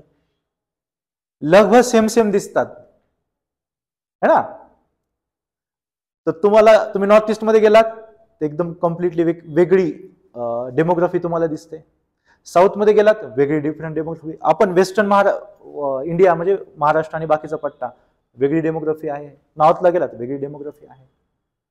दिसण्याचे कॅरेक्टरिस्टिक वेगवेगळे आहेत ना. म्हणजे एक बँक आहे भारत विविधतेने नटलेली है ना. तर कल्चरल आयडेंटिटीज डिफरंट असू शकतात, रिलिजन डिफरंट असू शकतो, बट त्यांना जोडणारी जी भावना आहे ती ऐतिहासिक पण असू शकते, जशी आपली आहे. इतिहासानं जोडले ना आपल्याला. इतिहासानं आपण बळी कधी पडलो? इतिहासात. कशाचे बळी पडलो? वसाहतवादाचे. कुणाचा वसाहतवाद? ब्रिटिशांचा वसाहतवाद. कोण बळी? आपण बळी म्हणजे कोण? भारत आणि पाकिस्तानचा पूर्ण पट्टा. मग हा एक देश बनला असता, बट त्यांच्या स्वतःच पण ओळख निर्माण झाली 1900च्या काळात, ब्रिटिशांमुळेच ओळख निर्माण झाली, म्हणून त्यांचं एक वेगळं राज्य बनलं.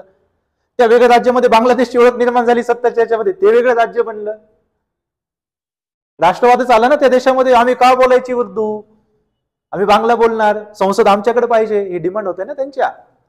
मग त्यांचा राष्ट्रवाद सुरू झाला आधीच. सिंपल आहे ना, आपल्या आजूबाजूचे विषय आपल्या आजूबाजूचा हे नाही कम्प्लिटली.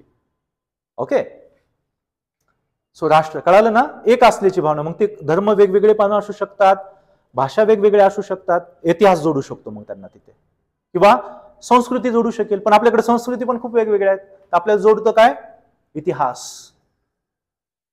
तर इतिहास किती महत्वाचा आहे GS1 मध्ये काय, याचं उत्तर पण तुम्हाला मिळालं असेल. आपल्याला जोडतो तो, आपल्याला बनवतो. ती एक असल्याची भावना इतिहासातून येते. नाहीतर आज जर महाराष्ट्र एक वेगळं राज्य असतं तर सम्राट अशोकाचा इतिहास जो नॉर्थ मध्ये त्यांनी समजा खूप सारं गाजवलंय, तो आपण का वाचला असता, तो दुसरं राज्य म्हणून वाचला असता आपण तो.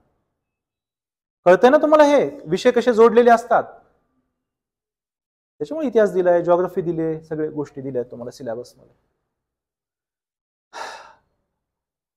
आता राष्ट्रांचं वैशिष्ट्य काय असतं, तर राष्ट्रामध्ये काय असतं, पॉप्युलेशन, लोकसंख्या. लोकसंख्यात नसेल तर ओळख कोणाची असेल मग ती जमिनीची, तर जमिनीच्या याच्यावरती नाही मिळणार लोकात. तर राष्ट्रात लोकसंख्या असणे आवश्यक आहे, आणि ह्या लोकांमध्ये आपसात काही साम्य असणं पण आवश्यक असतं. जसं की आपल्यामध्ये इतिहास साम्य आहे. हे साम्य मग भाषा, वंश, धर्म, समान इतिहास, समान संस्कृती हे असू शकतं. या वांशिक, ऐतिहासिक आणि सांस्कृतिक ऐक्याच्या दृष्टिकोनातून आपण एक राष्ट्र आहोत हा निर्माण होतो. आणि भारताच्या बाबतीत तो ठरला ऐतिहासिक. आणि भारताची एक होल संस्कृती पण आहे, आणि दॅट इज ऍक्सेप्टन्स. आर्यन्स आले ऍक्सेप्ट, मुघल्स आले ऍक्सेप्ट, ब्रिटिश आले ऍक्सेप्ट, म्हणून इनरिच बनले. तर भारतीय संस्कृती म्हटलं तर जगभरात कुठेही गेला तर डायव्हर्सिटी हा शब्द निघतोच पुढच्या तोंडातून. तर भारताची संस्कृती काय, डायव्हर्सिफाय, गुन्ह्या गोविंदानं राहणार आहे. आणि तसंच तो असला पाहिजे, तशीच ती ओळख असली पाहिजे. ओके, तर ऍज अ होल पण आपले कल्चर आहे, त्याने पण आपल्याला जोडून ठेवले. पण मगाशी मी कल्चर म्हटलं तर आपले स्वतःचे पण किती कल्चर्स आहेत, राज्यांप्रमाणे आहेत की नाहीत. आता संक्रांतीचा सण आला, नॉर्थ मध्ये वेगळ्या पद्धतीनं, साऊथ मध्ये वेगळ्या पद्धतीने, आपापल्या कल्चरनुसार हे करणार. तर आपली कल्चर पण डायव्हर्सिटी खूप आहे, आणि इंडियाची ऍज ए कल्चर ओळख पण आहे, that is acceptance, enrich, diverse.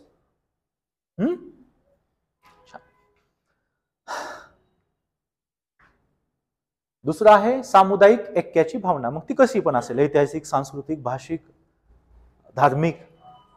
तर लोकांमध्ये सांस्कृतिक समानतेतून आपण एक असल्याची मानसिकता निर्माण होते, आणि ही भावनिक पातळीवरच हा विचार कायम असतो. एक इमोशन असलं पाहिजे काहीतरी, आपण एक आहोत तर इंडिया, आपली ती टेरिटरी, तो इतिहास. देन आहे ही भावना, राजकीय वेगळेपणाची भावना. आता याला व्यवस्थित समजून घ्या. राजकीय वेगळेपणाची भावना म्हणजे काय, जर आपली संस्कृती वेगळी आहे, आपली ओळख वेगळी आहे, चला ना आपण आपलं पॉलिटिकल सिस्टम बनवू, आपली पॉलिटिकल सिस्टम, आपल्या ओळखीनुसार पॉलिटिकल सिस्टम. ही भावना येत असणं ही खूप आवश्यक असते राष्ट्रासाठी. कारण 1857च्या रिव्होल्ट पासून आपल्या डोक्यामध्ये काय आलं की आपल्याला यांच्यापासून मुक्ती पाहिजे. यांच्यापासून म्हणजे हे म्हणजे कोण, गोरे लोक, आणि आपण म्हणजे कोण, इंडियन लोक. आली का नाही आपल्यामध्ये भावना, राजकीय वेगळेपणा, आम्ही ब्रिटिश साम्राज्याचा भाग नाही बनू शकणार, आम्हाला आमचं पाहिजे, आमचं. तर बनताना भारत पाकिस्तान एक बनला असता पूर्ण हा पट्टा, पण पाकिस्तानची आयडेंटिटी क्रिएट झाली, त्यावेळेस राष्ट्रवाद सुरू झाला त्यांचा. पण आली ना, दोन देश आले की नाही मग, कारण की दोघांनी पण डिमांड काय केली, राजकीय वेगळेपण, पॉलिटिकल आयसोलेशन किंवा सेपरेशन, पॉलिटिकल सेपरेशन. आम्हाला सेपरेशन हवं, आम्हाला तुमची सिस्टम नाही चालवायची, आम्हाला तुमच्या सिस्टमचा पार्ट नाही बनायचा, आम्ही आमची सिस्टम चालू. तर ही भावना येणं खूप आवश्यक आहे. राष्ट्रवादामुळे राष्ट्र निर्माण होतात, आणि त्याच्यातून राज्य देखील निर्माण होतात. जसं भारतीय राष्ट्रवादातून भारत हे राष्ट्र बनलं, आणि भारत हे राष्ट्र काय बनलं नंतर, राज्य बनलं. कारण की आपल्याला काय मिळालं, सार्वभौम, सार्वभौमता मिळाली आपल्याला, सॉव्हर्निटी मिळाली आपल्याला. क्लिअर? छान. तर राजकीय वेगळेपणा ही जाणीव असणं खूप आवश्यक आहे, कारण की ती जर नाही आली तर स्वयं निर्णय म्हणजे आपले निर्णय, आपले कायदे आपण चालू शकू हा कॉन्फिडन्स येत नाही. तर ते असणं आवश्यक आहे. So clear?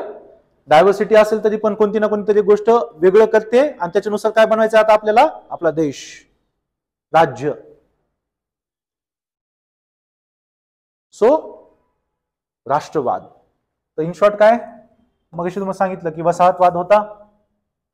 आपण काय म्हटलं? आपलं स्वराज्य, सेल्फ गव्हर्नन्स पाहिजे होतं की नाही आपल्याला? मग आपलं काय सुरू झालं? राष्ट्रवाद सुरू झाला. एक राष्ट्रभक्ती, राष्ट्राविषयीचं प्रेम, राष्ट्राविषयीचा आदर. मग आपले काँग्रेस नाही का ध्वज आणत होती, कधी मध्ये चरखा असायचा, कधी वेगवेगळ्या गोष्टी असायच्या. तर शेवटी अशोक चक्र आलं, एक 3 कलर आले, एक आयडेंटिटी मिळाली की नाही? तसं. सो या स्वातंत्र्य लढ्यातून भारतीय राष्ट्रवादाची भावना व्यक्त होत होती. राष्ट्रवाद ही एक प्रकारची काय आहे? पॉलिटिकल अँबिशन, राजकीय अस्मिता आहे. ते आपल्याला आपल्या राष्ट्रावरती प्रेम करायला लावते. ती अस्मिता.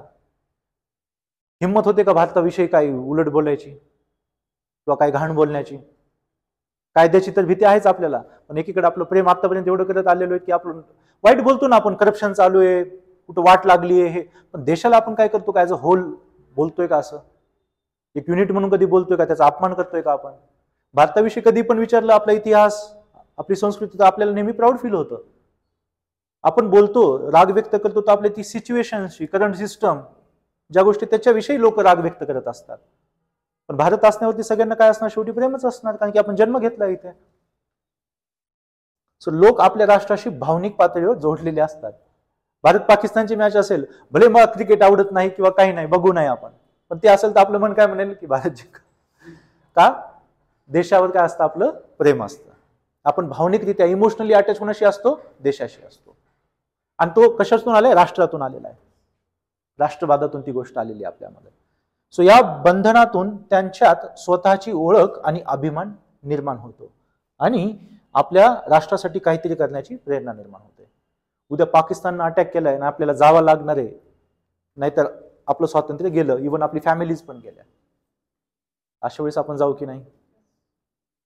असं कधी युद्ध होऊ नये. दोन्ही देशांनी खूप चांगलं राहावं, समृद्ध राहावं. पण एक सांगतोय की जेव्हा देशावरती येतं तेव्हा आपण तुटून पडतो. कारण की बरेचशा जगामध्ये देश आहेत ज्यांच्यामध्ये आर्मी सेवा म्हणजे संरक्षण सेवा करणं हे कंपल्सरी आहे आणि लोक खूप प्राऊडली करतात. त्या जीवनाचा काही भाग त्यांना तो देशासाठी द्यायचाच असतो. भारतामध्ये अजून तसं नाहीये. सो या भावनांचे प्रदर्शन आपल्याला अनेक प्रसंगातून दिसून येते.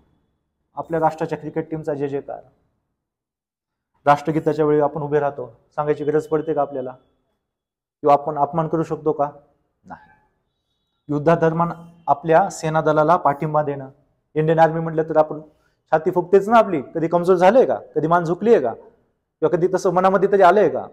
सेनेविषयी आपला कधी पण सन्मानच आहे की नाही? आणि सेना आणि सेनाधिकाऱ्यांनी पण तो तसाच टिकून ठेवावा शेवटपर्यंत. कारण की आज पहिल्यापासून ते आजपर्यंत एक वेगळाच आपण म्हणतो एक जज्बा त्यांच्यामध्ये आहे. आणि आपलं प्रेम पण नाही काय, खूप प्रेम करतो आपण डिफेन्स फोर्सेसवरती. कधी आपण त्यांना खाली समजत नाहीत किंवा डेरोगेटरी कधी काही बोलत नाही आपण त्यांच्या संदर्भामध्ये. ऑलवेज आपण त्यांना काय करतो? सन्मान देतो त्या फोर्सेसला. आहे ते पण राष्ट्रवादाचीच एक ओळख आहे. तर राष्ट्रवाद हा लोकांना देशाशी राजकीय पातळीवर एकनिष्ठ करणारी एक शक्ती आहे.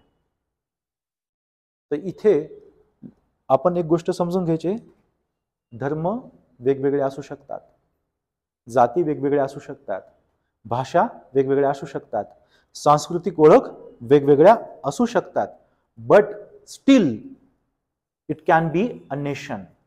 तो का असू शकतो? एक देश असू शकतो. आणि त्याचं सगळ्यात आदर्श जगात उदाहरण म्हणजे भारत देश. सगळे डिफरन्सेस आहेत, but still we are unite. आपण एक आहोत की नाही?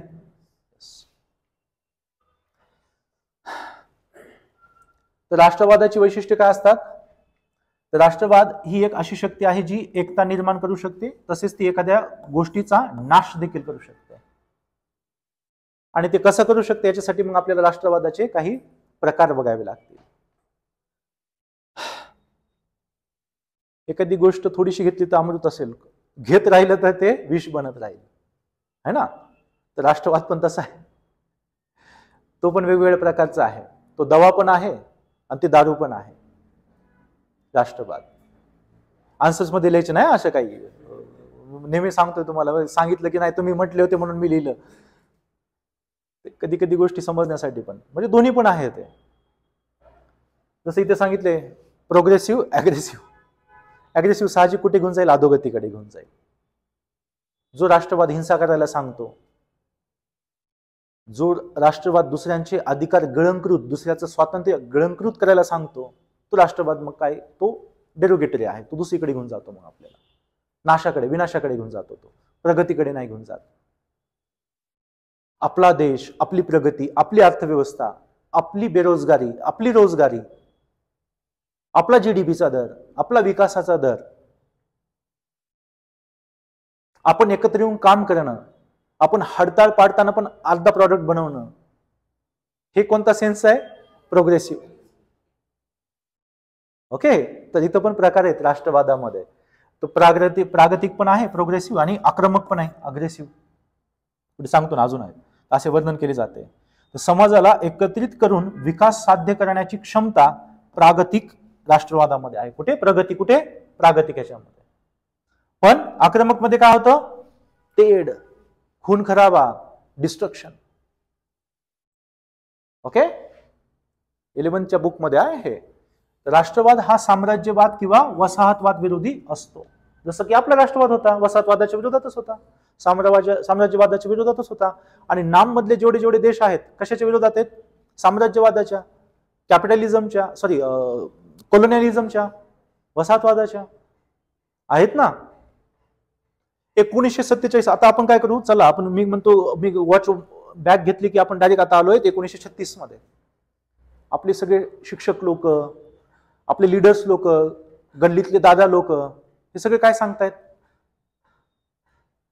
इमॅजिन करा, काय सांगतायत? माहितीये का, हे गोरे असे असे आहेत, असं असं केलं त्यांनी तिथे. गल्लीपासून चर्चा चालू आहे ही सगळीकडे. दिल्लीमध्ये वेगळी चर्चा, त्यांचं प्रोफेशनली चालू आहे, पॉलिटिकली. पण गल्लीमध्ये पण चर्चा चालू आहे ना, की आपल्याला गुलाम केलं यांनी, असं केलंय, तसं केलंय, हे ते. तर जो राष्ट्रवाद असतो तो कुणाच्या अगेन्स्ट असतो? कोलोनियलिझमच्या, इम्पेरियलिझमच्या. कोलोनियलिझम म्हणजे वसाहतवाद, इम्पेरियलिझम म्हणजे साम्राज्यवाद. साम्राज्यवाद म्हणजे जो वाढतोय वाढतोय वाढतोय, दुसऱ्यांवरती दुसऱ्यांवरती दुसऱ्यांवरती स्वतःची मर्जी थोपवतो, साम्राज्यवाद. तो नसला पाहिजे. आज भारतात साम्राज्यवाद आहे का? साम्राज्य म्हणजे एक नाव असतं, एक घराणं असेल, काय असेल, तो तिथे राज्य करतोय, एक आयडेंटिटी तिथं राज्य करते. इथं तसं आहे का? इथं लोकांचं शासन आहे, लोक निवडून पाठवतात भारतात. तर आपण त्यावेळेस त्याच्या अगेन्स्ट होतो, कोलोनियलिझम आणि इम्पेरियलिझमच्या. राष्ट्रवाद विविधतेला प्रोत्साहन देऊ शकतो. लाईक अस. राष्ट्रवाद म्हणजे मी तुम्हाला सुरुवातीला सांगितले की एकच भाषा असेल गॅरंटी नाही, एकच धर्म असेल गॅरंटी नाहीये. It can be multiple. भारताचं उदाहरण हे काय? भारतात धार्मिक, तरी पण आपला राष्ट्रवादाचा गाभा काय आहे? भारत. हीच तर ताकद आहे ना सगळ्यात मोठी आपली. कमजोरी बनते ती, पण सगळ्यात मोठी ताकद पण काय आहे? इमॅजिन करा, एक भारत देश, कुणीच कुणाचं दुश्मन नाहीये. इमॅजिन करा. इमॅजिन करायला तर पैसे लागत नाहीत की, आणि चांगलंच इमॅजिन करायचंय. याच्यामधून आउटपुट काही वाईट तर आउटपुट नाहीये काही. त्याच्यामुळे 2 मिनिटं तर देऊ शकतो की आपण सगळेच गुन्हे गोविंदाने राहतोय. गरज पडते का जास्त? सुदिंग आहे, कुणाचा टच खराब नाही, कुणाचा टच चांगला नाहीये, कुणी कुणाच्या समाजामध्ये, जातीमध्ये किंवा कोणत्या गोष्टीमध्ये विष पेरत नाहीये. सगळेजण व्यवस्थित काम करतायत, पर्यावरणाची काळजी घेतायत, एकमेकांची काळजी घेतायत, एकमेकांवर प्रेम करतायत. ऍक्च्युली 12 महिन्यात 24 सण उपभोगायला भेटतायत बिना रेस्ट्रिक्शनचं, है ना. भारताचं जर विचारलं किती फेस्टिवल्स आहेत, किती गोष्टी आहेत वेगवेगळ्या ज्या तुम्ही एन्जॉय करू शकता ऍक्च्युली. बट कधी कधी ह्याच गोष्टी मग काय बनतायत? डेरोगेटरी बनतायत, एकमेकाचे दुश्मन बनवतायत. मग जेव्हा देशामध्ये इंटिग्रिटी राहणार नाही, तुम्हाला जर ते लेक्चर आठवत असेल, तर इंटिग्रिटी डायरेक्ट कशाला ब्रेक करते? सॉव्हेनिटीला. इंटिग्रिटी डायरेक्ट ब्रेक कशाला करते? आणि सॉव्हरेनिटी ब्रेक झाली म्हणजे काय ब्रेक झालं? राज्य. इंटिग्रिटी कधी, आणि ती कधी पण ब्रेक होऊ शकते. आपल्याला आजपर्यंत विश्वास आहे, उद्या काहीतरी झालं ब्रेक. गोष्टी सेन्सिटिव्ह होत राहतात. मग जातीच्या बाबतीत बोलणं सेन्सिटिव्ह, धर्माच्या बाबतीत बोलणं सेन्सिटिव्ह. बघा ना, आज बोलताना खूप खूप प्रिकॉशन्स घ्यावे लागतात. की सेन्सिटिव्ह बोलले माहित नाही लगेच काय होईल. मग याच्यामध्ये आपण काय होतो, ह्या फेजमध्ये आपला तो 1000 वर्षाचा इतिहास विसरून जातो, जे की एकत्रित आलेला आहे. सर्वाइव्ह केलंच ना आपण. अरे ब्रिटिशांसारख्या, आता काय म्हणावं, त्यांना जर आपण सहन केलेलं आहे. एक प्रगतिशील लोक होते त्यावेळेस, पण त्यांनी आपल्याला बिहेव कसा केला, आपल्याला काय समजलं त्यांनी, आपलं शोषण कोणत्या लेवलला केलं त्यांनी, आपण त्यांना पचवलंय, तर स्टील एक आहोत, तर आणखी पुढच्या काळात नाही राहू शकणार. विष पेरणं फक्त बंद झालं पाहिजे. आणि तुम्हाला ह्या पॉलिटिकल सायन्सचे जेव्हा आपण शेवट जाऊ ना, तेव्हा तुम्हाला आता येत ना, कधी कधी मन दुखतं खूप. दिसतं ना समोरासमोर ह्या गोष्टी आहेत. आता इतिहासापासून तुम्हाला गोष्टी कळतायत, सायन्स पासून तुम्हाला गोष्टी कळतायत, युनिव्हर्स पासून तुम्हाला गोष्टी कळतायत, तर तुम्हाला कन्क्लुजन माहिती आहे गोष्टींचं काय. पण लोकांना जसं तुम्ही झिगझॅग होताना बघताय ना, मग ते वाईट वाटतं. जी गोष्टच नाही आहे ऍक्च्युली, त्यासाठी सगळे लढत आहेत. ज्या आहेत, जिकडे लक्ष असायला पाहिजे ऍक्च्युली, तिकडं लक्ष जात नाहीये. आणि ते लक्ष लोकांचं जावं यासाठी तर तुम्हाला ब्युरोक्रेसीमध्ये जायचं आहे, आणि त्यासाठी तर हे सब्जेक्ट्स आहेत. सो भारतामध्ये जरी विविधता आहे वेगवेगळ्या, तरी आपल्या राष्ट्रवादाचा मेन गाभाच ती विविधता आहे. विविधतेत एकता म्हणतो ना, तीच आपली ओळख, आणि तोच आपला राष्ट्रवाद आहे. भारताचा राष्ट्रवाद तो आहे. ओके,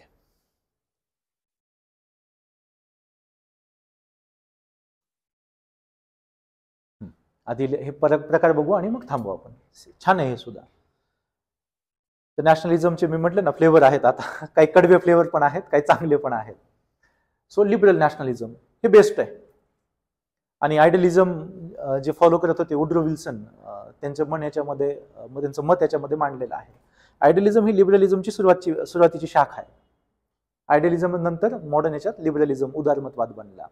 आलं की त्याचे विचार खूप जुन्या काळापासून चालत आलेले आहेत.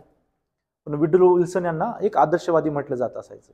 त्यांना जेवढं नवाजलं तेवढं नाव पण ठेवले. त्यांनी सांगितलं या गोष्टी पाहिजेत, त्या गोष्टी पाहिजेत, पण एक्झिक्यूट असा एक्झॅक्ट वे नाही सांगितलं की त्या कशा मिळवता येतील. ते अनालिसिस आपण नंतर करणार आहोत. But after first world war, म्हणजे त्या टाइममध्ये त्यांनी ना 14 पॉईंट दिले होते. ते खूप महत्वाचे आहेत. Like open covenants of peace openly arrived at, शांतता लोकांना लाभणं. Freedom of seas and peace and war, लोकांना स्वातंत्र्य लाभणं. Equality of trade and conditions, व्यापार याचं स्वातंत्र्य. आज संविधानात ह्या गोष्टी आहेत की नाहीत? आता बाकीचे मग प्रत्येक देशाच्या नावानुसार दिले की ह्या देशाने त्या देशासोबत ऍडजस्टमेंट कराव्या, त्या देशाने त्यासोबत भांडणं मिटवावे. कारण की काय चालू आहे? फर्स्ट वर्ल्ड वॉर चालू आहे. तर अशा याच्यामध्ये ते काय देत आहेत? स्वातंत्र्य, समानता, व्यापाराचं स्वातंत्र्य, आणि देशांनी आपापल्यातले वाद मिटवावे. हे 14 पॉईंट होते त्यावेळेस. तर हे काय इंडिकेट करतायत? उदारतेने एकत्र या. फायनान्शियल व्ह्यूच्या दृष्टिकोनातून एकत्र या. तर हा जो उदारमतवाद असतो ना, कोणता? लिबरलिझम आपण ज्याला म्हणतो, उदारमतवाद, तो जास्तीत जास्त महत्व देतो शांततेला, पीसला. तो जास्तीत जास्त महत्व देतो फायनान्स, इकॉनॉमीला. तो कमी महत्व देतो सेक्युरिटीला. तो कमी महत्व देतो युद्धाला. तो जास्तीत जास्त महत्व शांतता आणि अर्थव्यवस्थेला देतो. तर हे दोनच विचार तुम्हाला याच्यामध्ये दिसतील. तर ज्या देशामध्ये असा राष्ट्रवाद आहे, त्या देशाची ऑलवेज काय होणार? डेव्हलपमेंट होणार, प्रगती होणार.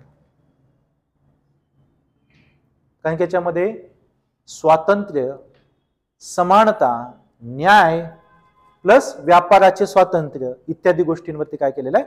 फोकस दिलेला आहे. देशांतले वाद शांततेने मिटवावे, शांततेवर भर दिला आहे. देशाने एकमेकांसोबत व्यापार करावा, संबंध वृद्धिंगत करावे, वाढवावे, इनरिच करावे रिलेशन, त्याच्यावर भर दिलेला आहे.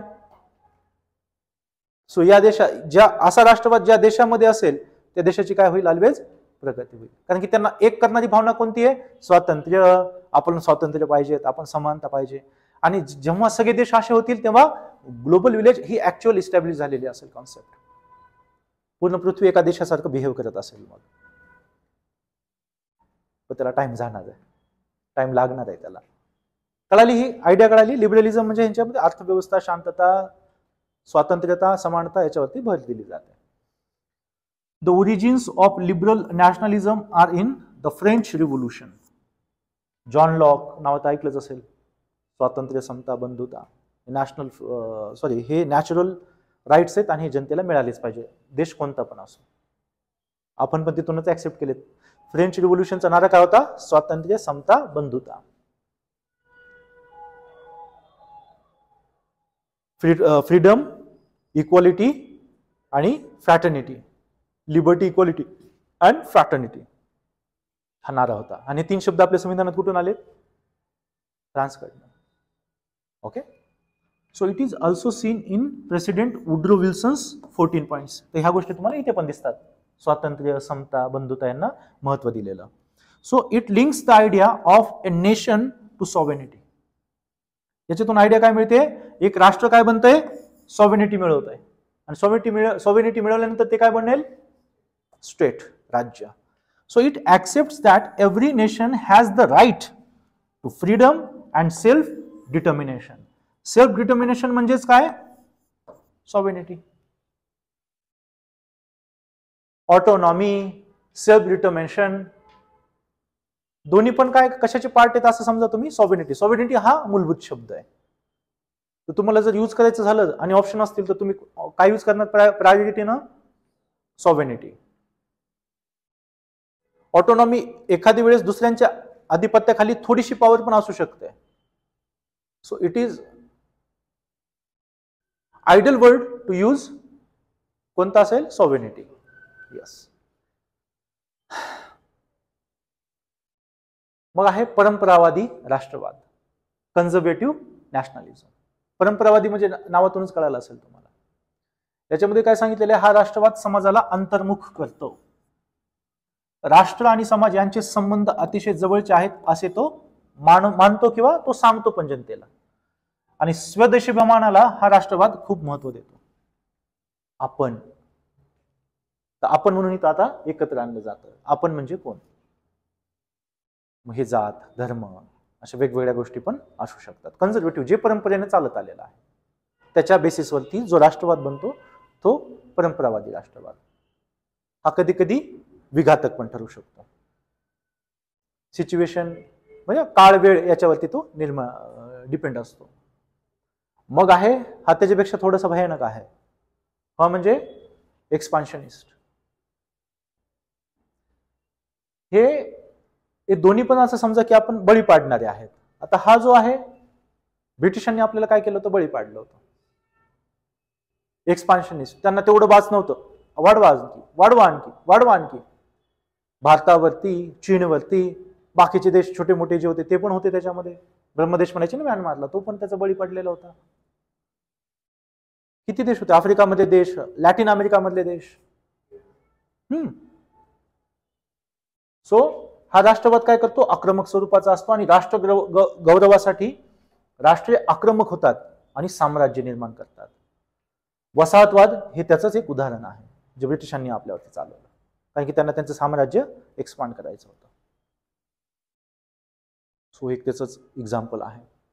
वसाहतवाद विरोधी राष्ट्रवाद, अँटी कॉलोनियलिझम, हे चांगलं आहे. कारण की आता हे चांगलं कोणासाठी आहे, जे अडकलेत वसाहतवादामध्ये, जे वसाहतवाद चालवत आहेत ते लेक्चर देताना असं नाहीत म्हण, ते मे बी याला नवाजतील त्या काळात. म्हणजे कळतं ना, म्हणजे कशामुळे आपण लगेच डायरेक्ट मी पलटी मारणं म्हणतो आपण, याला नाव ठेवलं की डायरेक्ट याला नावाजलं.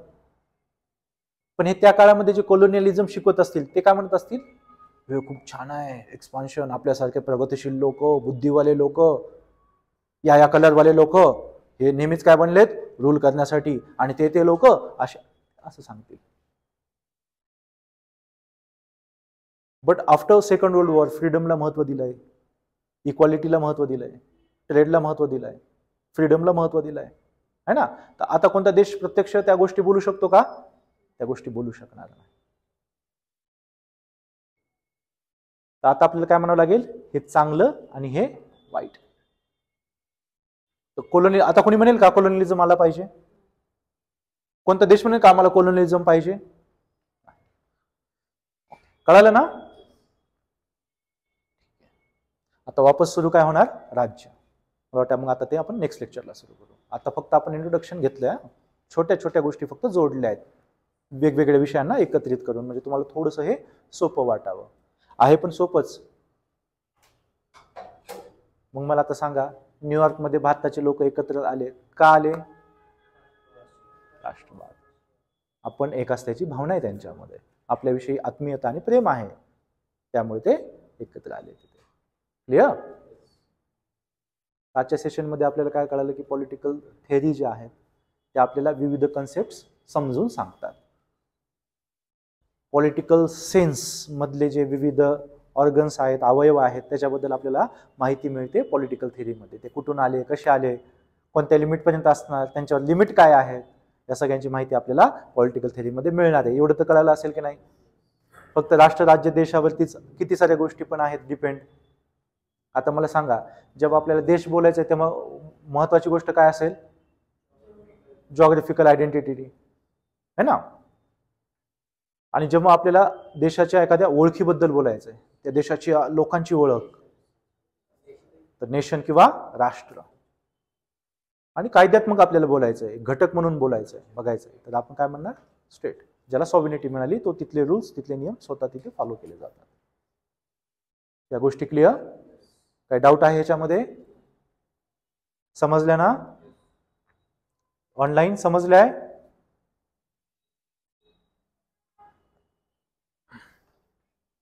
Okay, great.